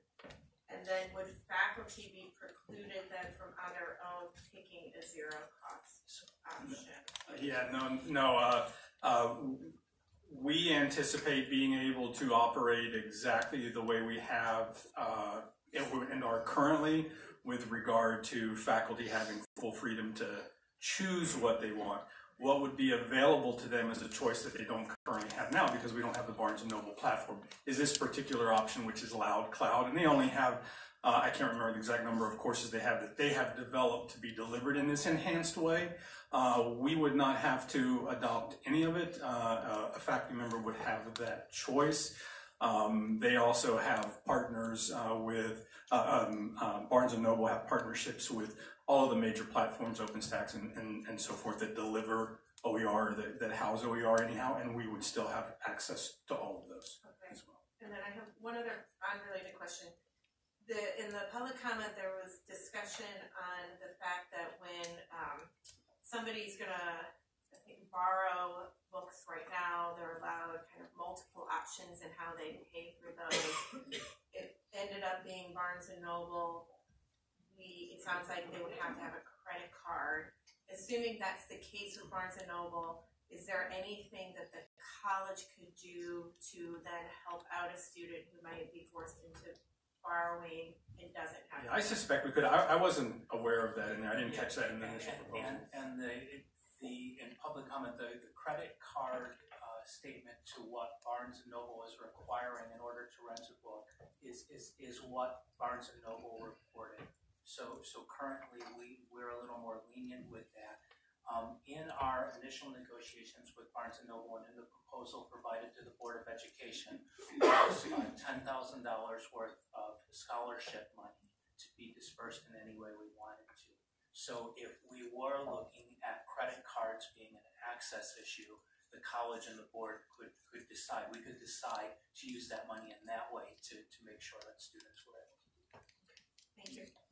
So I was at the afternoon session, and I had a question that was related to that session and also one of the public comments. Would LCC be able to customize our contract, or would we have to adopt the exact same contract that was adopted by Clackamas, I think it is? Yeah, and perhaps a better question for legal counsel when we get to that stage of development with the contract. There is a consortium, and there is also an existing state contract. So there's some specific language into what we can alter and what we can't alter. There are also very varying opinions and viewpoints about where that goes, but that'd be something we'd explore. And then another question that was mentioned in public testimony and came up in the forum yesterday was employment of work-study students. And what I heard the person from Seattle say was that they didn't have any work-study students at their store, but they also said they didn't have very many work-study students on their campus. Can you elaborate on how Barnes & Noble responded more broadly to that question about work-study students? Yeah, they did not have accurate numbers across 800 stores of how many work-study students they have. I did talk to our staff member who runs the federal work-study program, and she was able to access information during that session. And we are able to employ federal work-study students with this arrangement. It has to be in the contract. We have to note approximately how many students we'll use and the wage they would be paid. So that would be language we could possibly we could include in the contract. And then there was a question about international students, and my recollection was that Barnes & Noble said that they routinely hire international students. Yeah, and even cited one store where I think up to 80% of the staff were international students. Yeah, well, and just for perspective, I think currently now, I think this term we have 2 international students that are working with Barnes & Noble and several work-study students. Currently working with Barnes & Noble? I'm sorry, currently working with our store. Other comments from the board? Questions? What does the Titan store currently pay per hour, and what does Barnes & Noble pay per hour? Yeah, and we could look at our salary schedule for our part-time staff, and it is above minimum wage, and Barnes & Noble currently has varying degrees of staff, but they do have staff at minimum wage. Okay, we have a motion. Our average part-time wage is 12. We have a motion on the floor. For clarification, that's for the Titan store. That is correct. Okay, thanks. And for the record, the ORS I cited earlier is 279B-030. So Randy, and I passed that on. I passed it on to Randy. So this is a complicated statute. Right. I think the only thing that I can say at this moment is that it's a procurement statute. It requires a contracting agency to make certain findings before initiating a procurement process that involves contracting outsourcing. So the question would be, I think, for you tonight, whether you want to authorize the college to proceed with that analysis and determine whether outsourcing is permissible under that rule or not. Thank you. I guess my curiosity is, why would it not be allowed for Lane if it's allowed for Clackamas Community College? Yeah, because there are some fact-specific findings that are required of the contracting agency by the statute that may be different for Clackamas and Lane. Even though this was my understanding is that somebody thought this was a consortium arrangement for the state. Well, that raises an interesting question that I'm not prepared to answer tonight, and that is whether it constitutes procurement to simply sign on to an existing contract, and I can't tell you. Hence your earlier advice to us. Hence my earlier advice. Okay. All right. Lisa?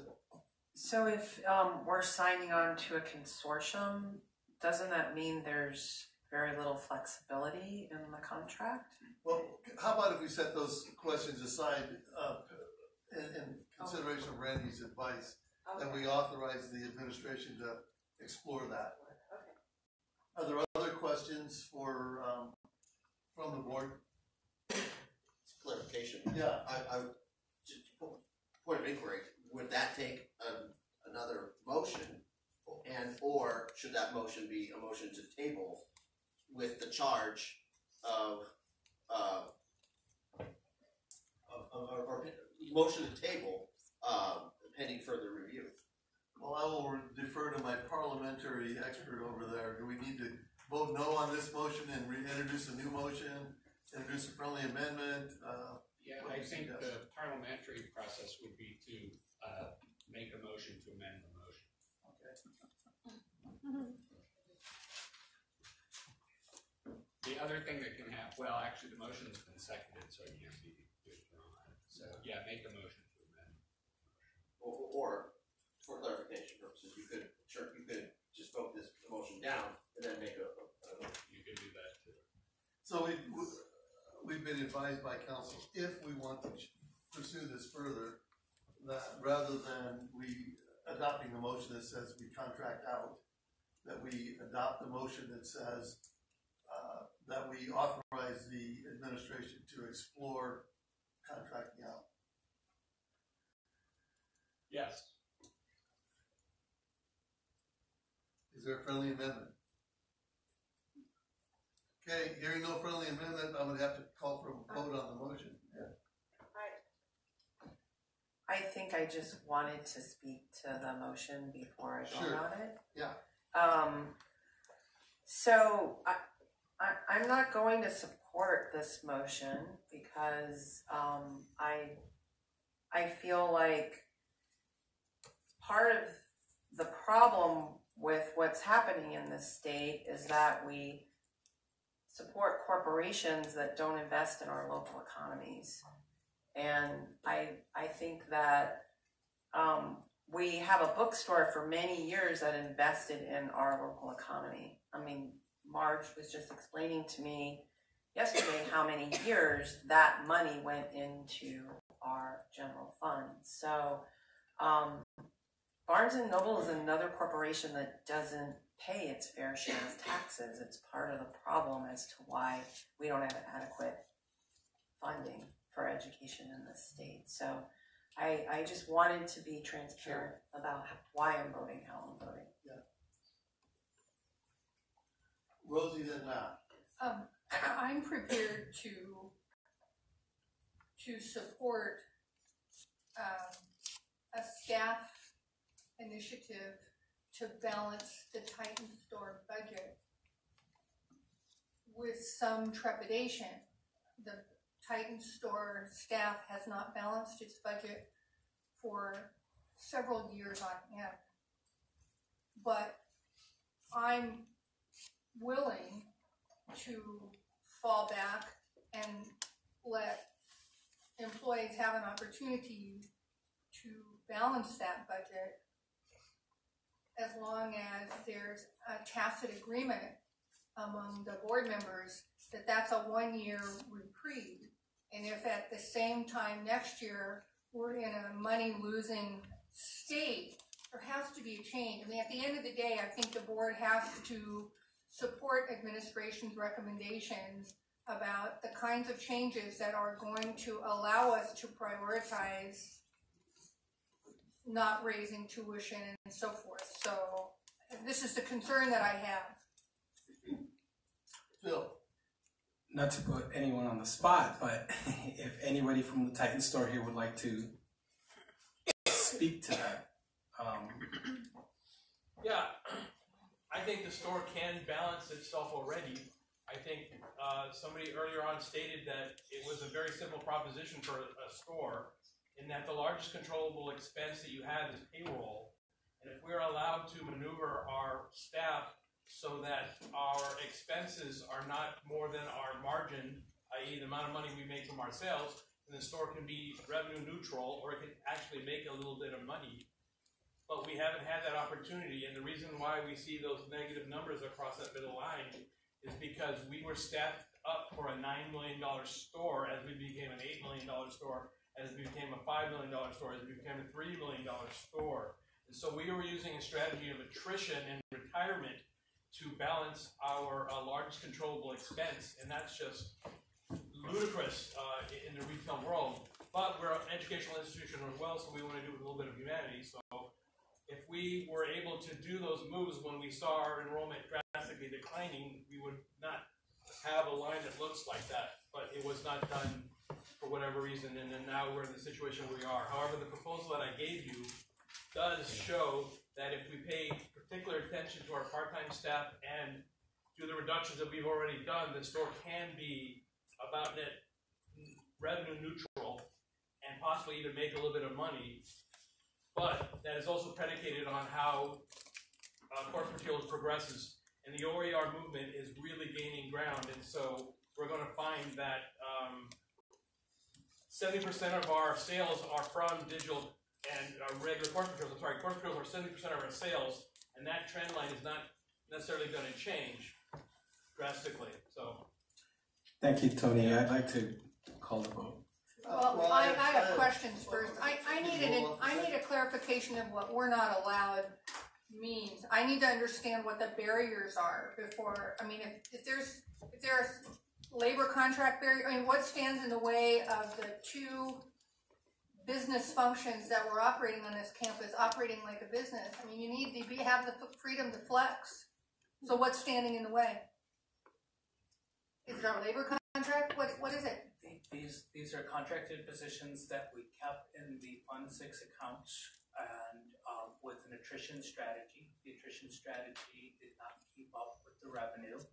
The revenue is down 20% compared to last fiscal year. The estimated operating loss prior to the admin recovery of $500,000 is $1.47 million.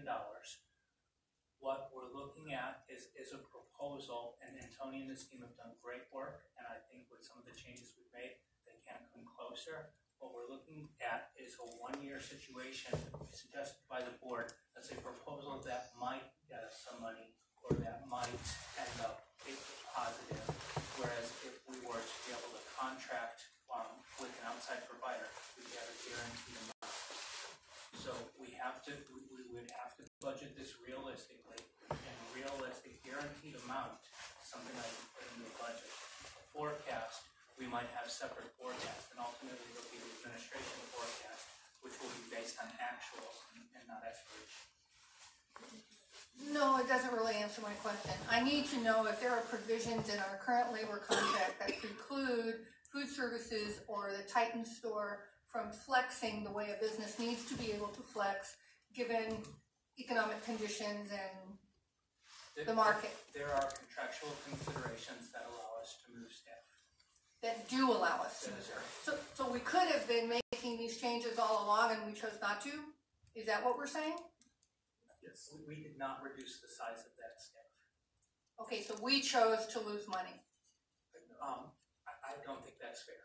Well, I'm not trying to be unfair. I'm trying to understand, Brian. Yeah. We made a conscious choice that resulted in losing money every year for multiple years. Is that an accurate statement? It's a factor in the overall cost. Okay, I have Susie in line. Susie. Thank you. I'd like to say that I think Lisa's comments on corporations are spot on. I like Rosie's idea of a one-year trial. I think that has merit.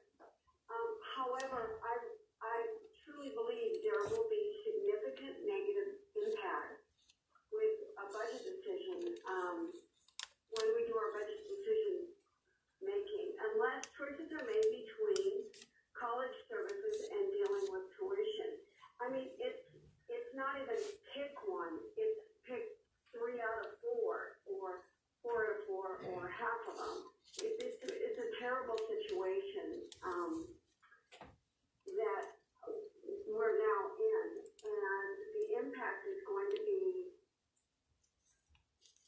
what employees do we keep to do what? Provide services for students, to provide classes for students.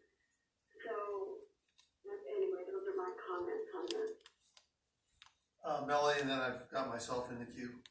So I support Rosie's suggestion that we give this a year. I would even be fine making a vote tonight on a motion that says if within a year the operating income isn't positive, that it's an automatic that we're gonna do outsourcing.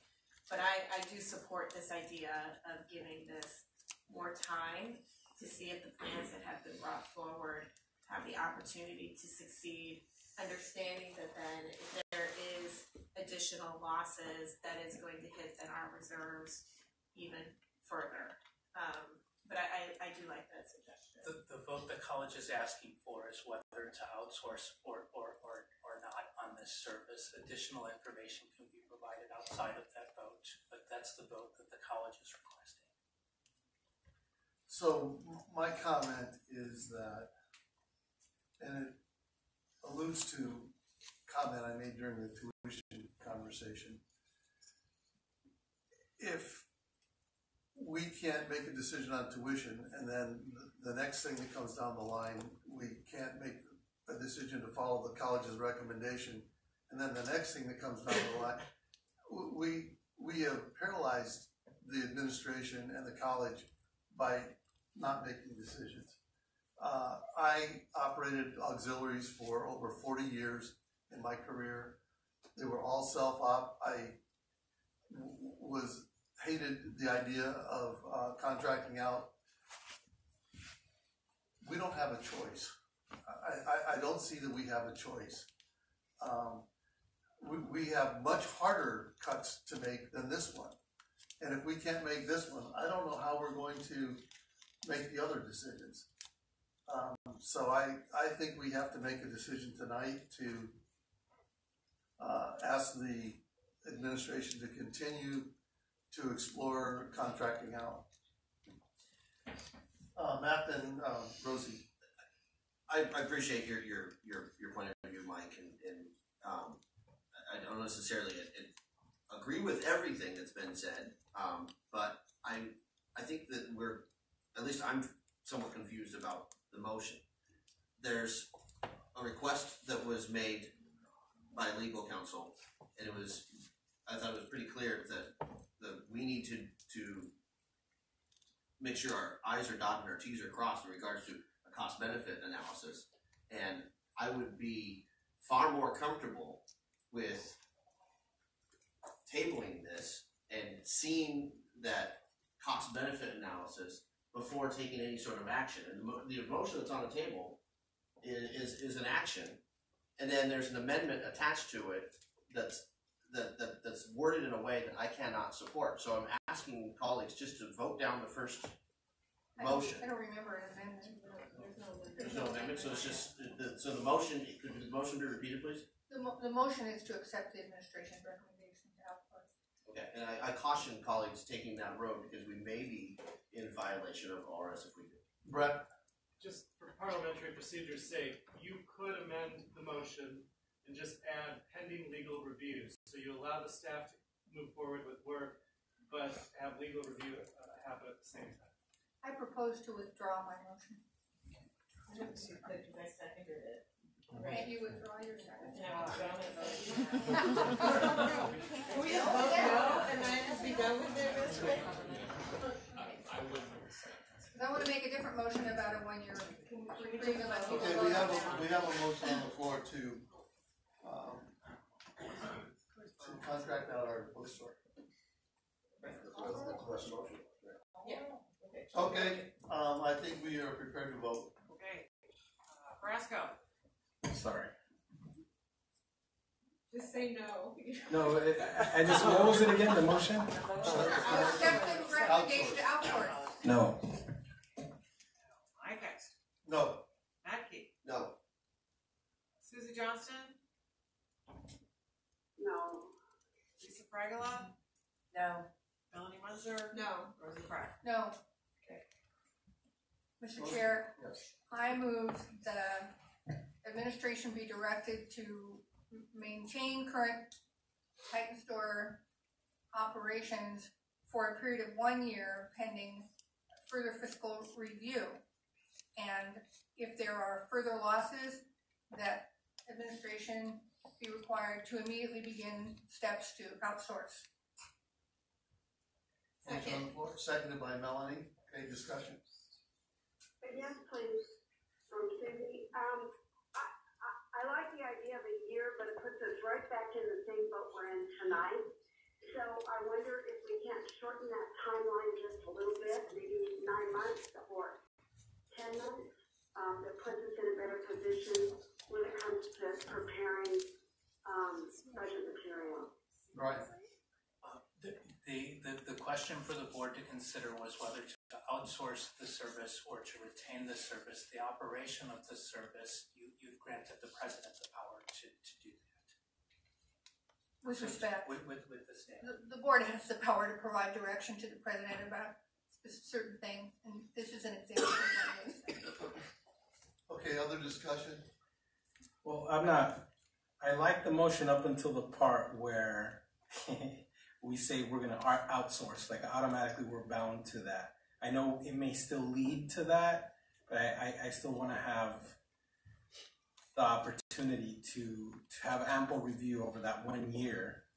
And then we get to that. We'll make a motion then. You know, I'm certainly not looking to drag this out, but I don't want that as part of the motion, to be honest. I'd like to amend withdrawing the wording about outsourcing and immediately tying this to it. I'm cool with that. Okay, could you try to restate the motion then without that? I move the administration be directed to maintain current Titan store operation. Isn't that what we're saying? But with still a financial review in a year, just not automatic. With not in a year, with ongoing financial review. Yes. Yearly ongoing financial review. And the board will call the question then. Is that your You have it? Yeah, I think we do, and we have a prerogative to come back in whenever we want to. So you're thinking we don't need that in the motion? Is that what you're saying? I think that's. I just like putting it in a motion because it forces us to do it. So I second the motion, the new motion. Okay, President Hamilton. May I respectfully recommend you consider quarterly updates so that you don't wait a year. Oh, absolutely. That's why I said ongoing. I don't want to wait a year either. I would just say Yeah. Matt? Question. So it's similar to the tuition conversation, so I apologize. And sorry for derailing this whole thing with this ORS. I think it would still warrant investigating ORS 279B.0 because I just, should we go down that road, it would be a disaster to undo something or inadvertently violate Oregon state statute. My question is, I don't think that the college has said recommended anything other than to comply with the law. Right. My question is about the impact that this decision would have. Continuing down the path, the suggested path with Tony's restructuring. How would this affect potential academic programmatic cuts if we do not partner with a for-profit corporation? So the impact we were able to share earlier of maintaining internal bookstore and food service functions has a $1.1 million impact on the budget.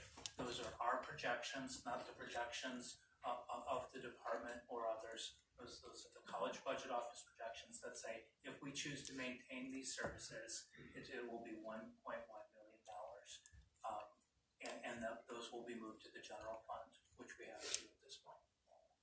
So Can I ask a clarifying question on that? Yes. Because this is okay. And part of this is because it's 10:20 and my brain stopped working. But the 1.1 that's in here, can we go back to the page 19, the Titan store report? So I'm not understanding. So we have negative operating income this year of $258,000. I don't understand how that turns into the 1.1. What is the 1.1? What's covered in that? It's combined with. Yeah, this can be an information request, and we can get it to you. Okay, yeah, I would like to understand It's the that. total of both operations, and there are elements to that projection. That's a projection. This would be one piece of that projection, but I'm not going to pull that out of 10. I don't have it in my head now. Because we don't have to pick up, I mean, the college isn't picking up everything, we're just picking up the loss. Ready? Okay.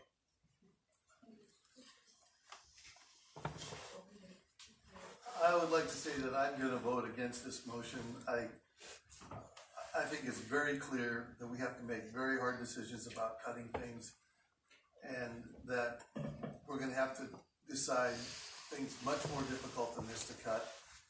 And if we can't cut this, I don't know how we're gonna cut anything. That's whether we increase our tuition 0.0002% or 0% or $2.35. So I think it would be most prudent for this board to adopt the recommendation to pursue outsourcing. So I'm going to vote against the motion for that reason. Call the question. Okay, are we ready to vote? Looks like we are. Would you go ahead and call the vote, Donna? Call a roll. Bill Carrasco, Yes. Mike Eister, No. Matt Keating, No.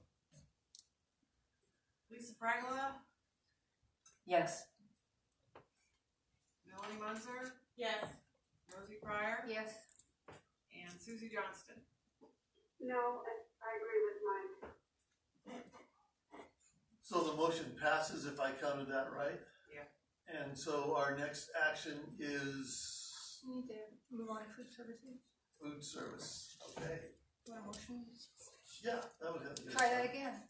I move that the Board of Education accept the recommendation of administration to outsource food service operations.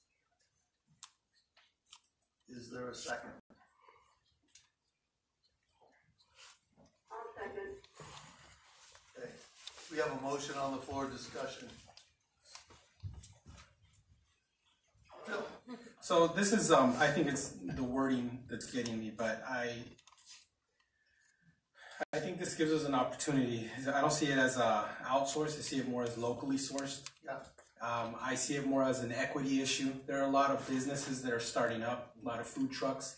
This gives us a lot of opportunity to actually connect to the local economic region in food services as a whole in Lane County and really make a name for ourselves as an incubator, right? You have Huerto de la Familia, for example, if we're talking equity. I serve there on the board, and they are an amazing group, nonprofit. And they are a business incubator for our Latinx families, you know. Great tamales, great salsas, great panuchos, great sopes, you name it. And they teach them the business sense they require for them to actually let their local businesses thrive. And I think we have a great incubator here as well.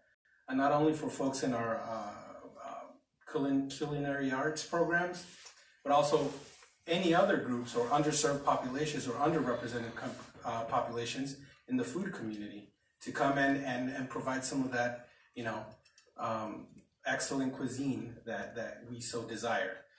If you look at Main Street in Springfield, it's thriving. I mean, shoot, they have an Ethiopian cuisine location now, right? Like there's all kinds of stuff that we could play around with, and we provide more options to our students as well. And I personally am ready to think of it in terms of locally sourced. I'm not interested in inviting Starbucks or McDonald's or no. I'm talking about local businesses. That is still giving back to our community, and that's. Would you like to make a friendly amendment? Yeah, I mean, so the first amendment was. Oh, I'd like to. Okay, the friendly amendment is that we refer to this as locally sourced, right? So we'd like to locally source our food services to help the thriving, you know, economic engine in food services in Lane County. Okay, that was a friendly amendment. Does that require a second? Does that just require approval from the motion maker? There needs to be a second before there's an amendment. Okay. So is there a second to that friendly So amendment? I second. No, you made the friendly. No, a second to the first motion. So what happens to the friendly amendment? Do I have to agree? It's a motion to amend. So does it? I'm asking you. There's a vote. What qualifies? There's a vote on the motion to amend. Does the motion to amend require a second? Yes. Okay, we have not had a second on the motion to amend. Can I second? You made the motion. You made a motion. Second. Okay, seconded by Melanie. Okay, so then our first vote will be to vote on the amendment. And the amendment is to outsource, but to have it be locally sourced. Not to, yeah. Yeah, sure. So to locally You're sourced. saying no McDonald's, no Burger King, no Taco Bell. It's local. Discussion on that amendment. I think if I hear my colleague correct, there's a trigger word when you hear outsource, and I share that. I hear you. So I think his motion is to your intent is to remove not only the language but the intent of outsourcing with a larger corporation. Yeah. Okay. By removing outsource and implementing local source, it totally gives us a direction, a very clear direction of what we're trying to do. Okay, Melanie? So it's actually unclear to me, do we even have any information though to know if there would be local businesses that would then want to do that? So that's what's unclear. So, you know. Brian, I thought that was part of your proposal originally. Part of our proposal was to engage a local industry. Yes. And I took from what I read that you had confidence that there would be enough of that around that we could meet the need. We've had inquiry within the community that would represent, the ability to be able to do that. Although, to Melanie's point, that's not confirmed. Okay. Matt? Oh, I'm sorry, Phil? I will add, and this is anecdotal, Brian, I'll admit that I've personally, well, also with personal experience, I've seen that there's pop-ups, right, in certain markets, and they'd love a location to go and sell to local folks, right? So I think we'll be pleasantly surprised with what's to offer out there. Okay. Other discussion? Susie, anything? Lisa, you have something? I guess I just was wondering about the proposal that we received from food services. Wasn't this also part of their proposal? Yes. So Was it what now? I'm wondering about that. This was, so who's going to manage all of this, right? I seem to recall that the proposal that we received from food services was also that they wanted to implement this kind of idea. So I saw it there, and I guess I didn't pick it up in another previous proposal. Observation. I mean, I guess my reaction to that is if the board directs administration to outsource to locally owned businesses, it's up to administration to determine how it's going to implement that, whether it be the specific proposal that the existing food service management has made or something else. But yeah, I mean, to me that's a little into the weeds. Okay, thank you for that clarification. Okay. Susie, you got anything? No, just that, if we can do local first and deal with the rest of it, I'm fine, so. Okay. So, I'm a little unclear, Randy, whether we really have two motions or whether it's, the amendment is almost a separate standalone motion. So ultimately, it only matters if there's a dispute. But given where we are and the nature of the discussions, my advice is to vote on the motion to amend and then vote on the motion that's left. Okay, all right. Okay, so are we ready to vote on the motion to amend? Can we restate it, please? Okay, the motion, Phil. So I'd like to add now, given the something that we did talk about, so here it goes. So I'd like to amend the original motion to actually state we agree to locally source our food services and to direct staff to engage food services here on campus to see how that might work.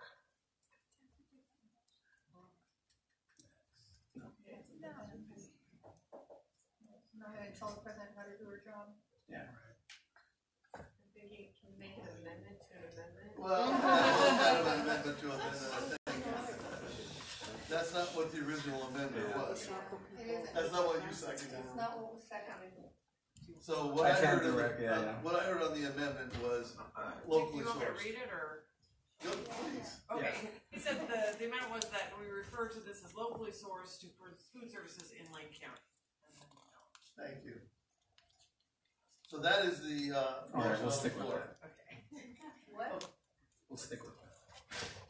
I think what's unclear to me from the language in the motion, though, is that it doesn't, the way I'm hearing it now is it doesn't necessarily mean that that's going to save any money. Like, couldn't it be, that's why I was saying an amendment to the amendment, I mean, I don't know that we actually should be doing this at 10:35 at night when we've been here for this long. This is a huge. But are you reflecting on what we said earlier about Titan Store? You want there to be no money loss. Yeah, so the way that I'm hearing that now is that it could be they outsource and then it ends up costing us more money because at that point in time the priority becomes local as opposed to cost saving. So that's why I was thinking like an amendment to the amendment where it's about cost savings. If we're going to outsource to save money, it has to be outsourced locally.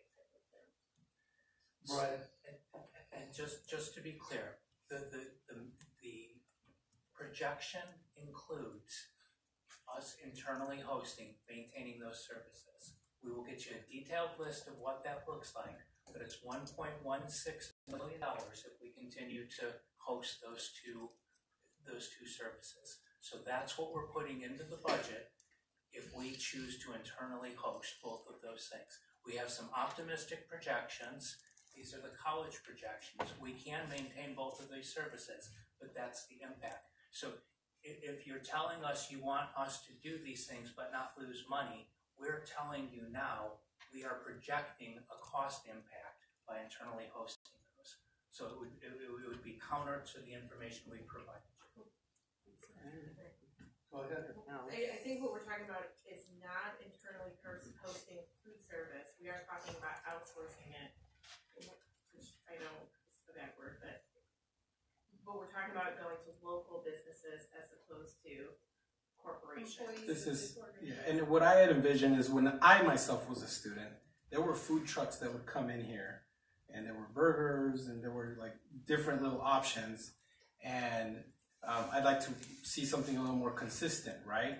But that was in addition to the services that we had inside the cafeteria. It was great to have those options, right? So I just imagine a lot of other food trucks that are willing to come out here and provide that service. I mean, I can imagine that it's very minimal cost for us to like plug those food trucks in and maybe run water. I don't know. Can I clarify, Phil, then are you talking about shutting down food service and replacing it with food trucks, or are you talking about maintaining food service and then inviting food trucks, which would then peel off more business from food service and make the situation worse? So I had understood that we were running deep in the red, and I remember what was the number in food services? It's a loss of 420. Yeah. So yeah, I knew it was a lot, and so basically I thought this is. I mean, Mike's alluded to this. This is where we're going to have to make one of the hard decisions. So I don't see it so much as outsourcing, but locally sourcing, going to these food trucks and saying, hey, there's a whole population here that wants to get fed. Come out here and feed them. No, but what I'm not understanding is what is happening then with the food service as it currently exists if you're adding food trucks in. I'm not following. Get rid of it. Yeah. I thought we were, yeah, it's basically replacing food service. That's what I took the meaning of that motion to be. We would replace a local food service staff with locally sourced food. So we would just have empty. Yeah. Or that you could conceivably put people into those venues. Matt, colleagues, we're getting way into the weeds, and it's unnecessary. And what you're describing actually is outsourcing. So, like, let's be clear. It's what local it's businesses, though. I hear that. It's local And business, I know not corporation. There are local corporations as well. But I bring it up because A, it's 10:35. B, there's a motion on the table to restructure this, whatever language you want to use, outsource, insource, locally sourced, and it's a balancing act, and we have a fiduciary responsibility. We all know that, and I've never in my time on this board voted for academic programmatic cuts or any cut to a program, and it pains me to consider doing so here because of the balancing act in order to keep academic programs afloat. This is not hard, or this is not easy. This is hard for me to consider. And I see the looks on your face. I see you. I see the pain. So it's late. I hear you. Thank you. My point is that the amendment may be superfluous. I suggest voting against the amendment. But I take that back. I suggest voting for the amendment because it underscores our values. And then, sadly, colleagues, I suggest that we take a very serious look at this restructuring, and I say that with great pain in my heart. But let's move forward, please, and let's tackle that amendment. I suggest we pass the amendment, and the hardest thing I've ever had to do at this board. Call the question. I was in the middle of a sentence. I appreciate it. Thank you. The hardest thing I'll ever have to do on this board is to suggest colleagues pass this tonight. Okay, I think we're ready to vote on the amendment. Would you call the roll? I will. Bill Carrasco. Yes. Mike Eister. Yes. Matt Keating. Yes. Susie Johnston. Yes. Lisa Pryor. Yes. Melanie Munzer. Yes. Rosie Pryor. No. Okay, then we have a main motion on the floor, which is to outsource food service. Well, That's an amended motion. An amended motion to locally sourced food service. Do we really need to vote on that again? Yeah. And okay, are we ready to vote on that? Yes. No.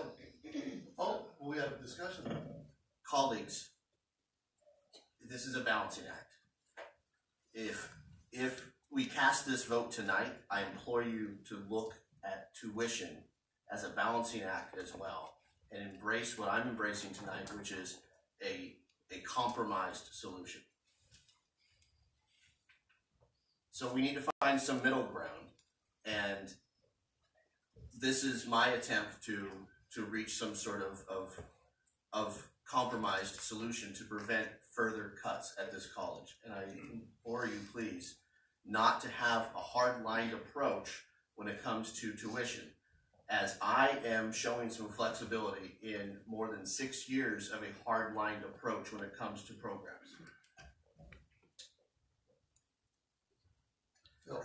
Matt, it's difficult for all of us. You're not making any special sacrifice tonight, okay? I value our working families very much. I grew up in a working family, and everybody is important here. And I appreciate that you appreciate that it's a hard vote. It's hard for all of us, okay? So. Call the question. Okay, the motion is, would you read it, Donna?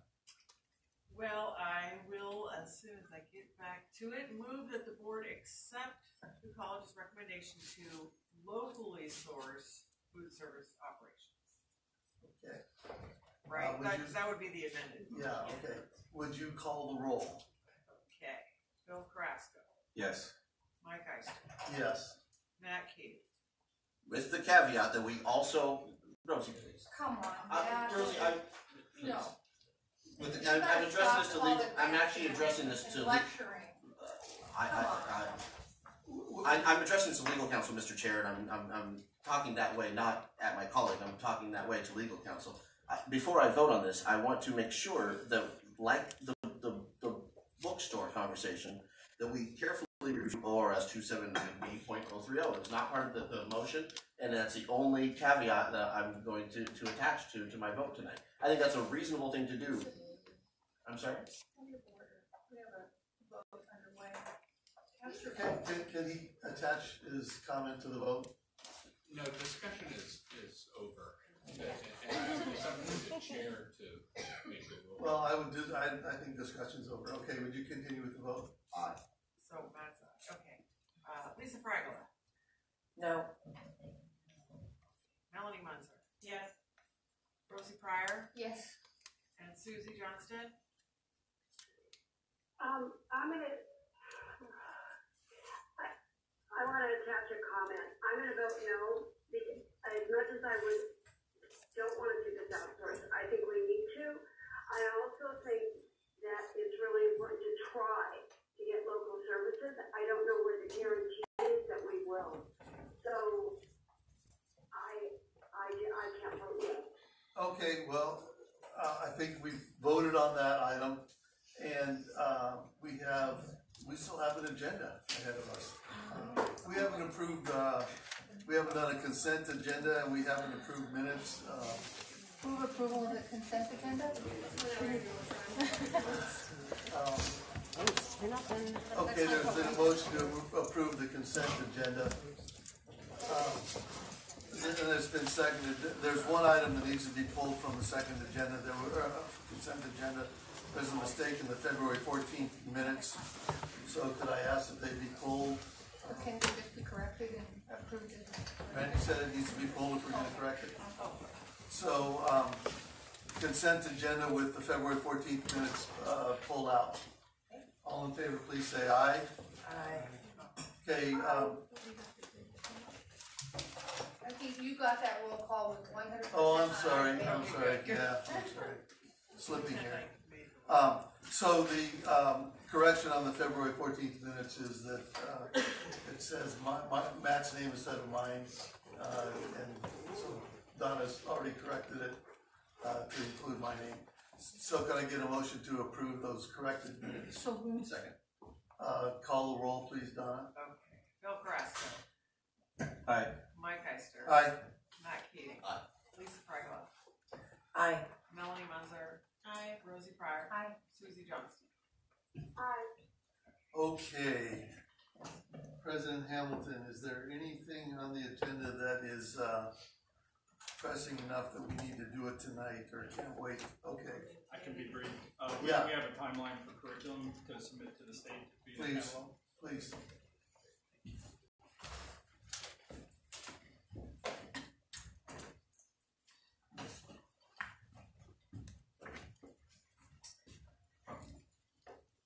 Thank you, Board Chair. I'll be brief in the interest of time.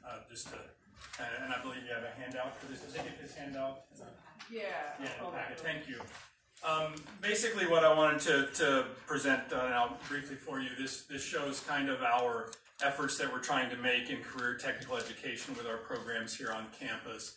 If you take a look at this handout, you can see the job ladder in green across there, where we're really trying, that's the workforce development pipeline that we're really trying to reinforce with our community.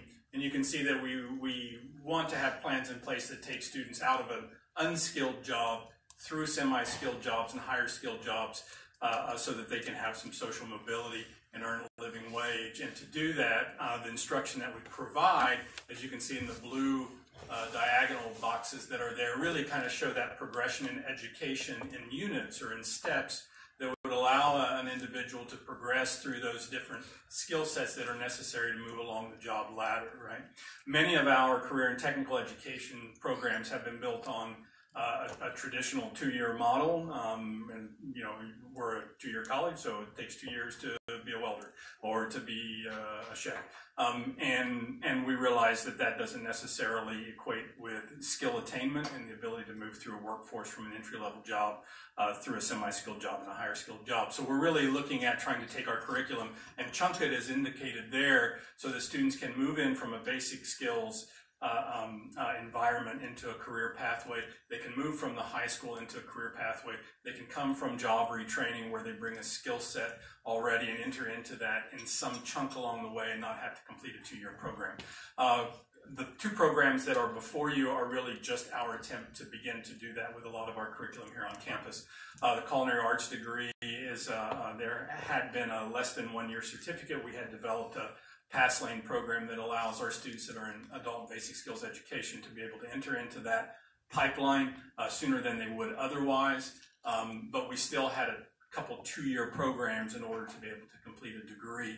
The 2 programs, one was in culinary arts, and the other one would have been in hotel management. So we're really looking at trying to create that pathway in a way that makes sense to allow an individual to move in and out of the workforce as they have that skill attainment.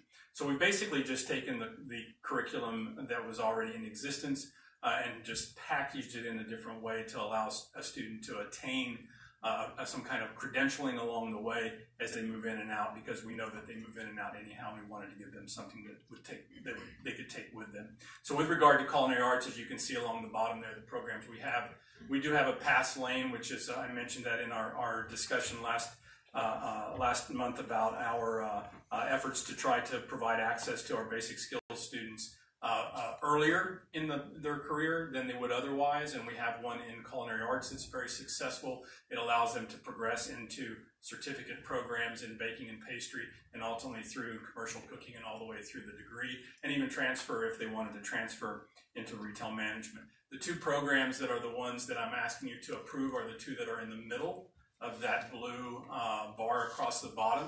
That's the commercial baking and pastry 1-year certificate and the commercial cooking 1-year certificate. Both of those would have been found in either that less than 1-year baking and pastry certificate on the lower end or all the way on the other end in the degree program. And we're just asking you to approve these programs that would allow them to be attained in that stepwise manner.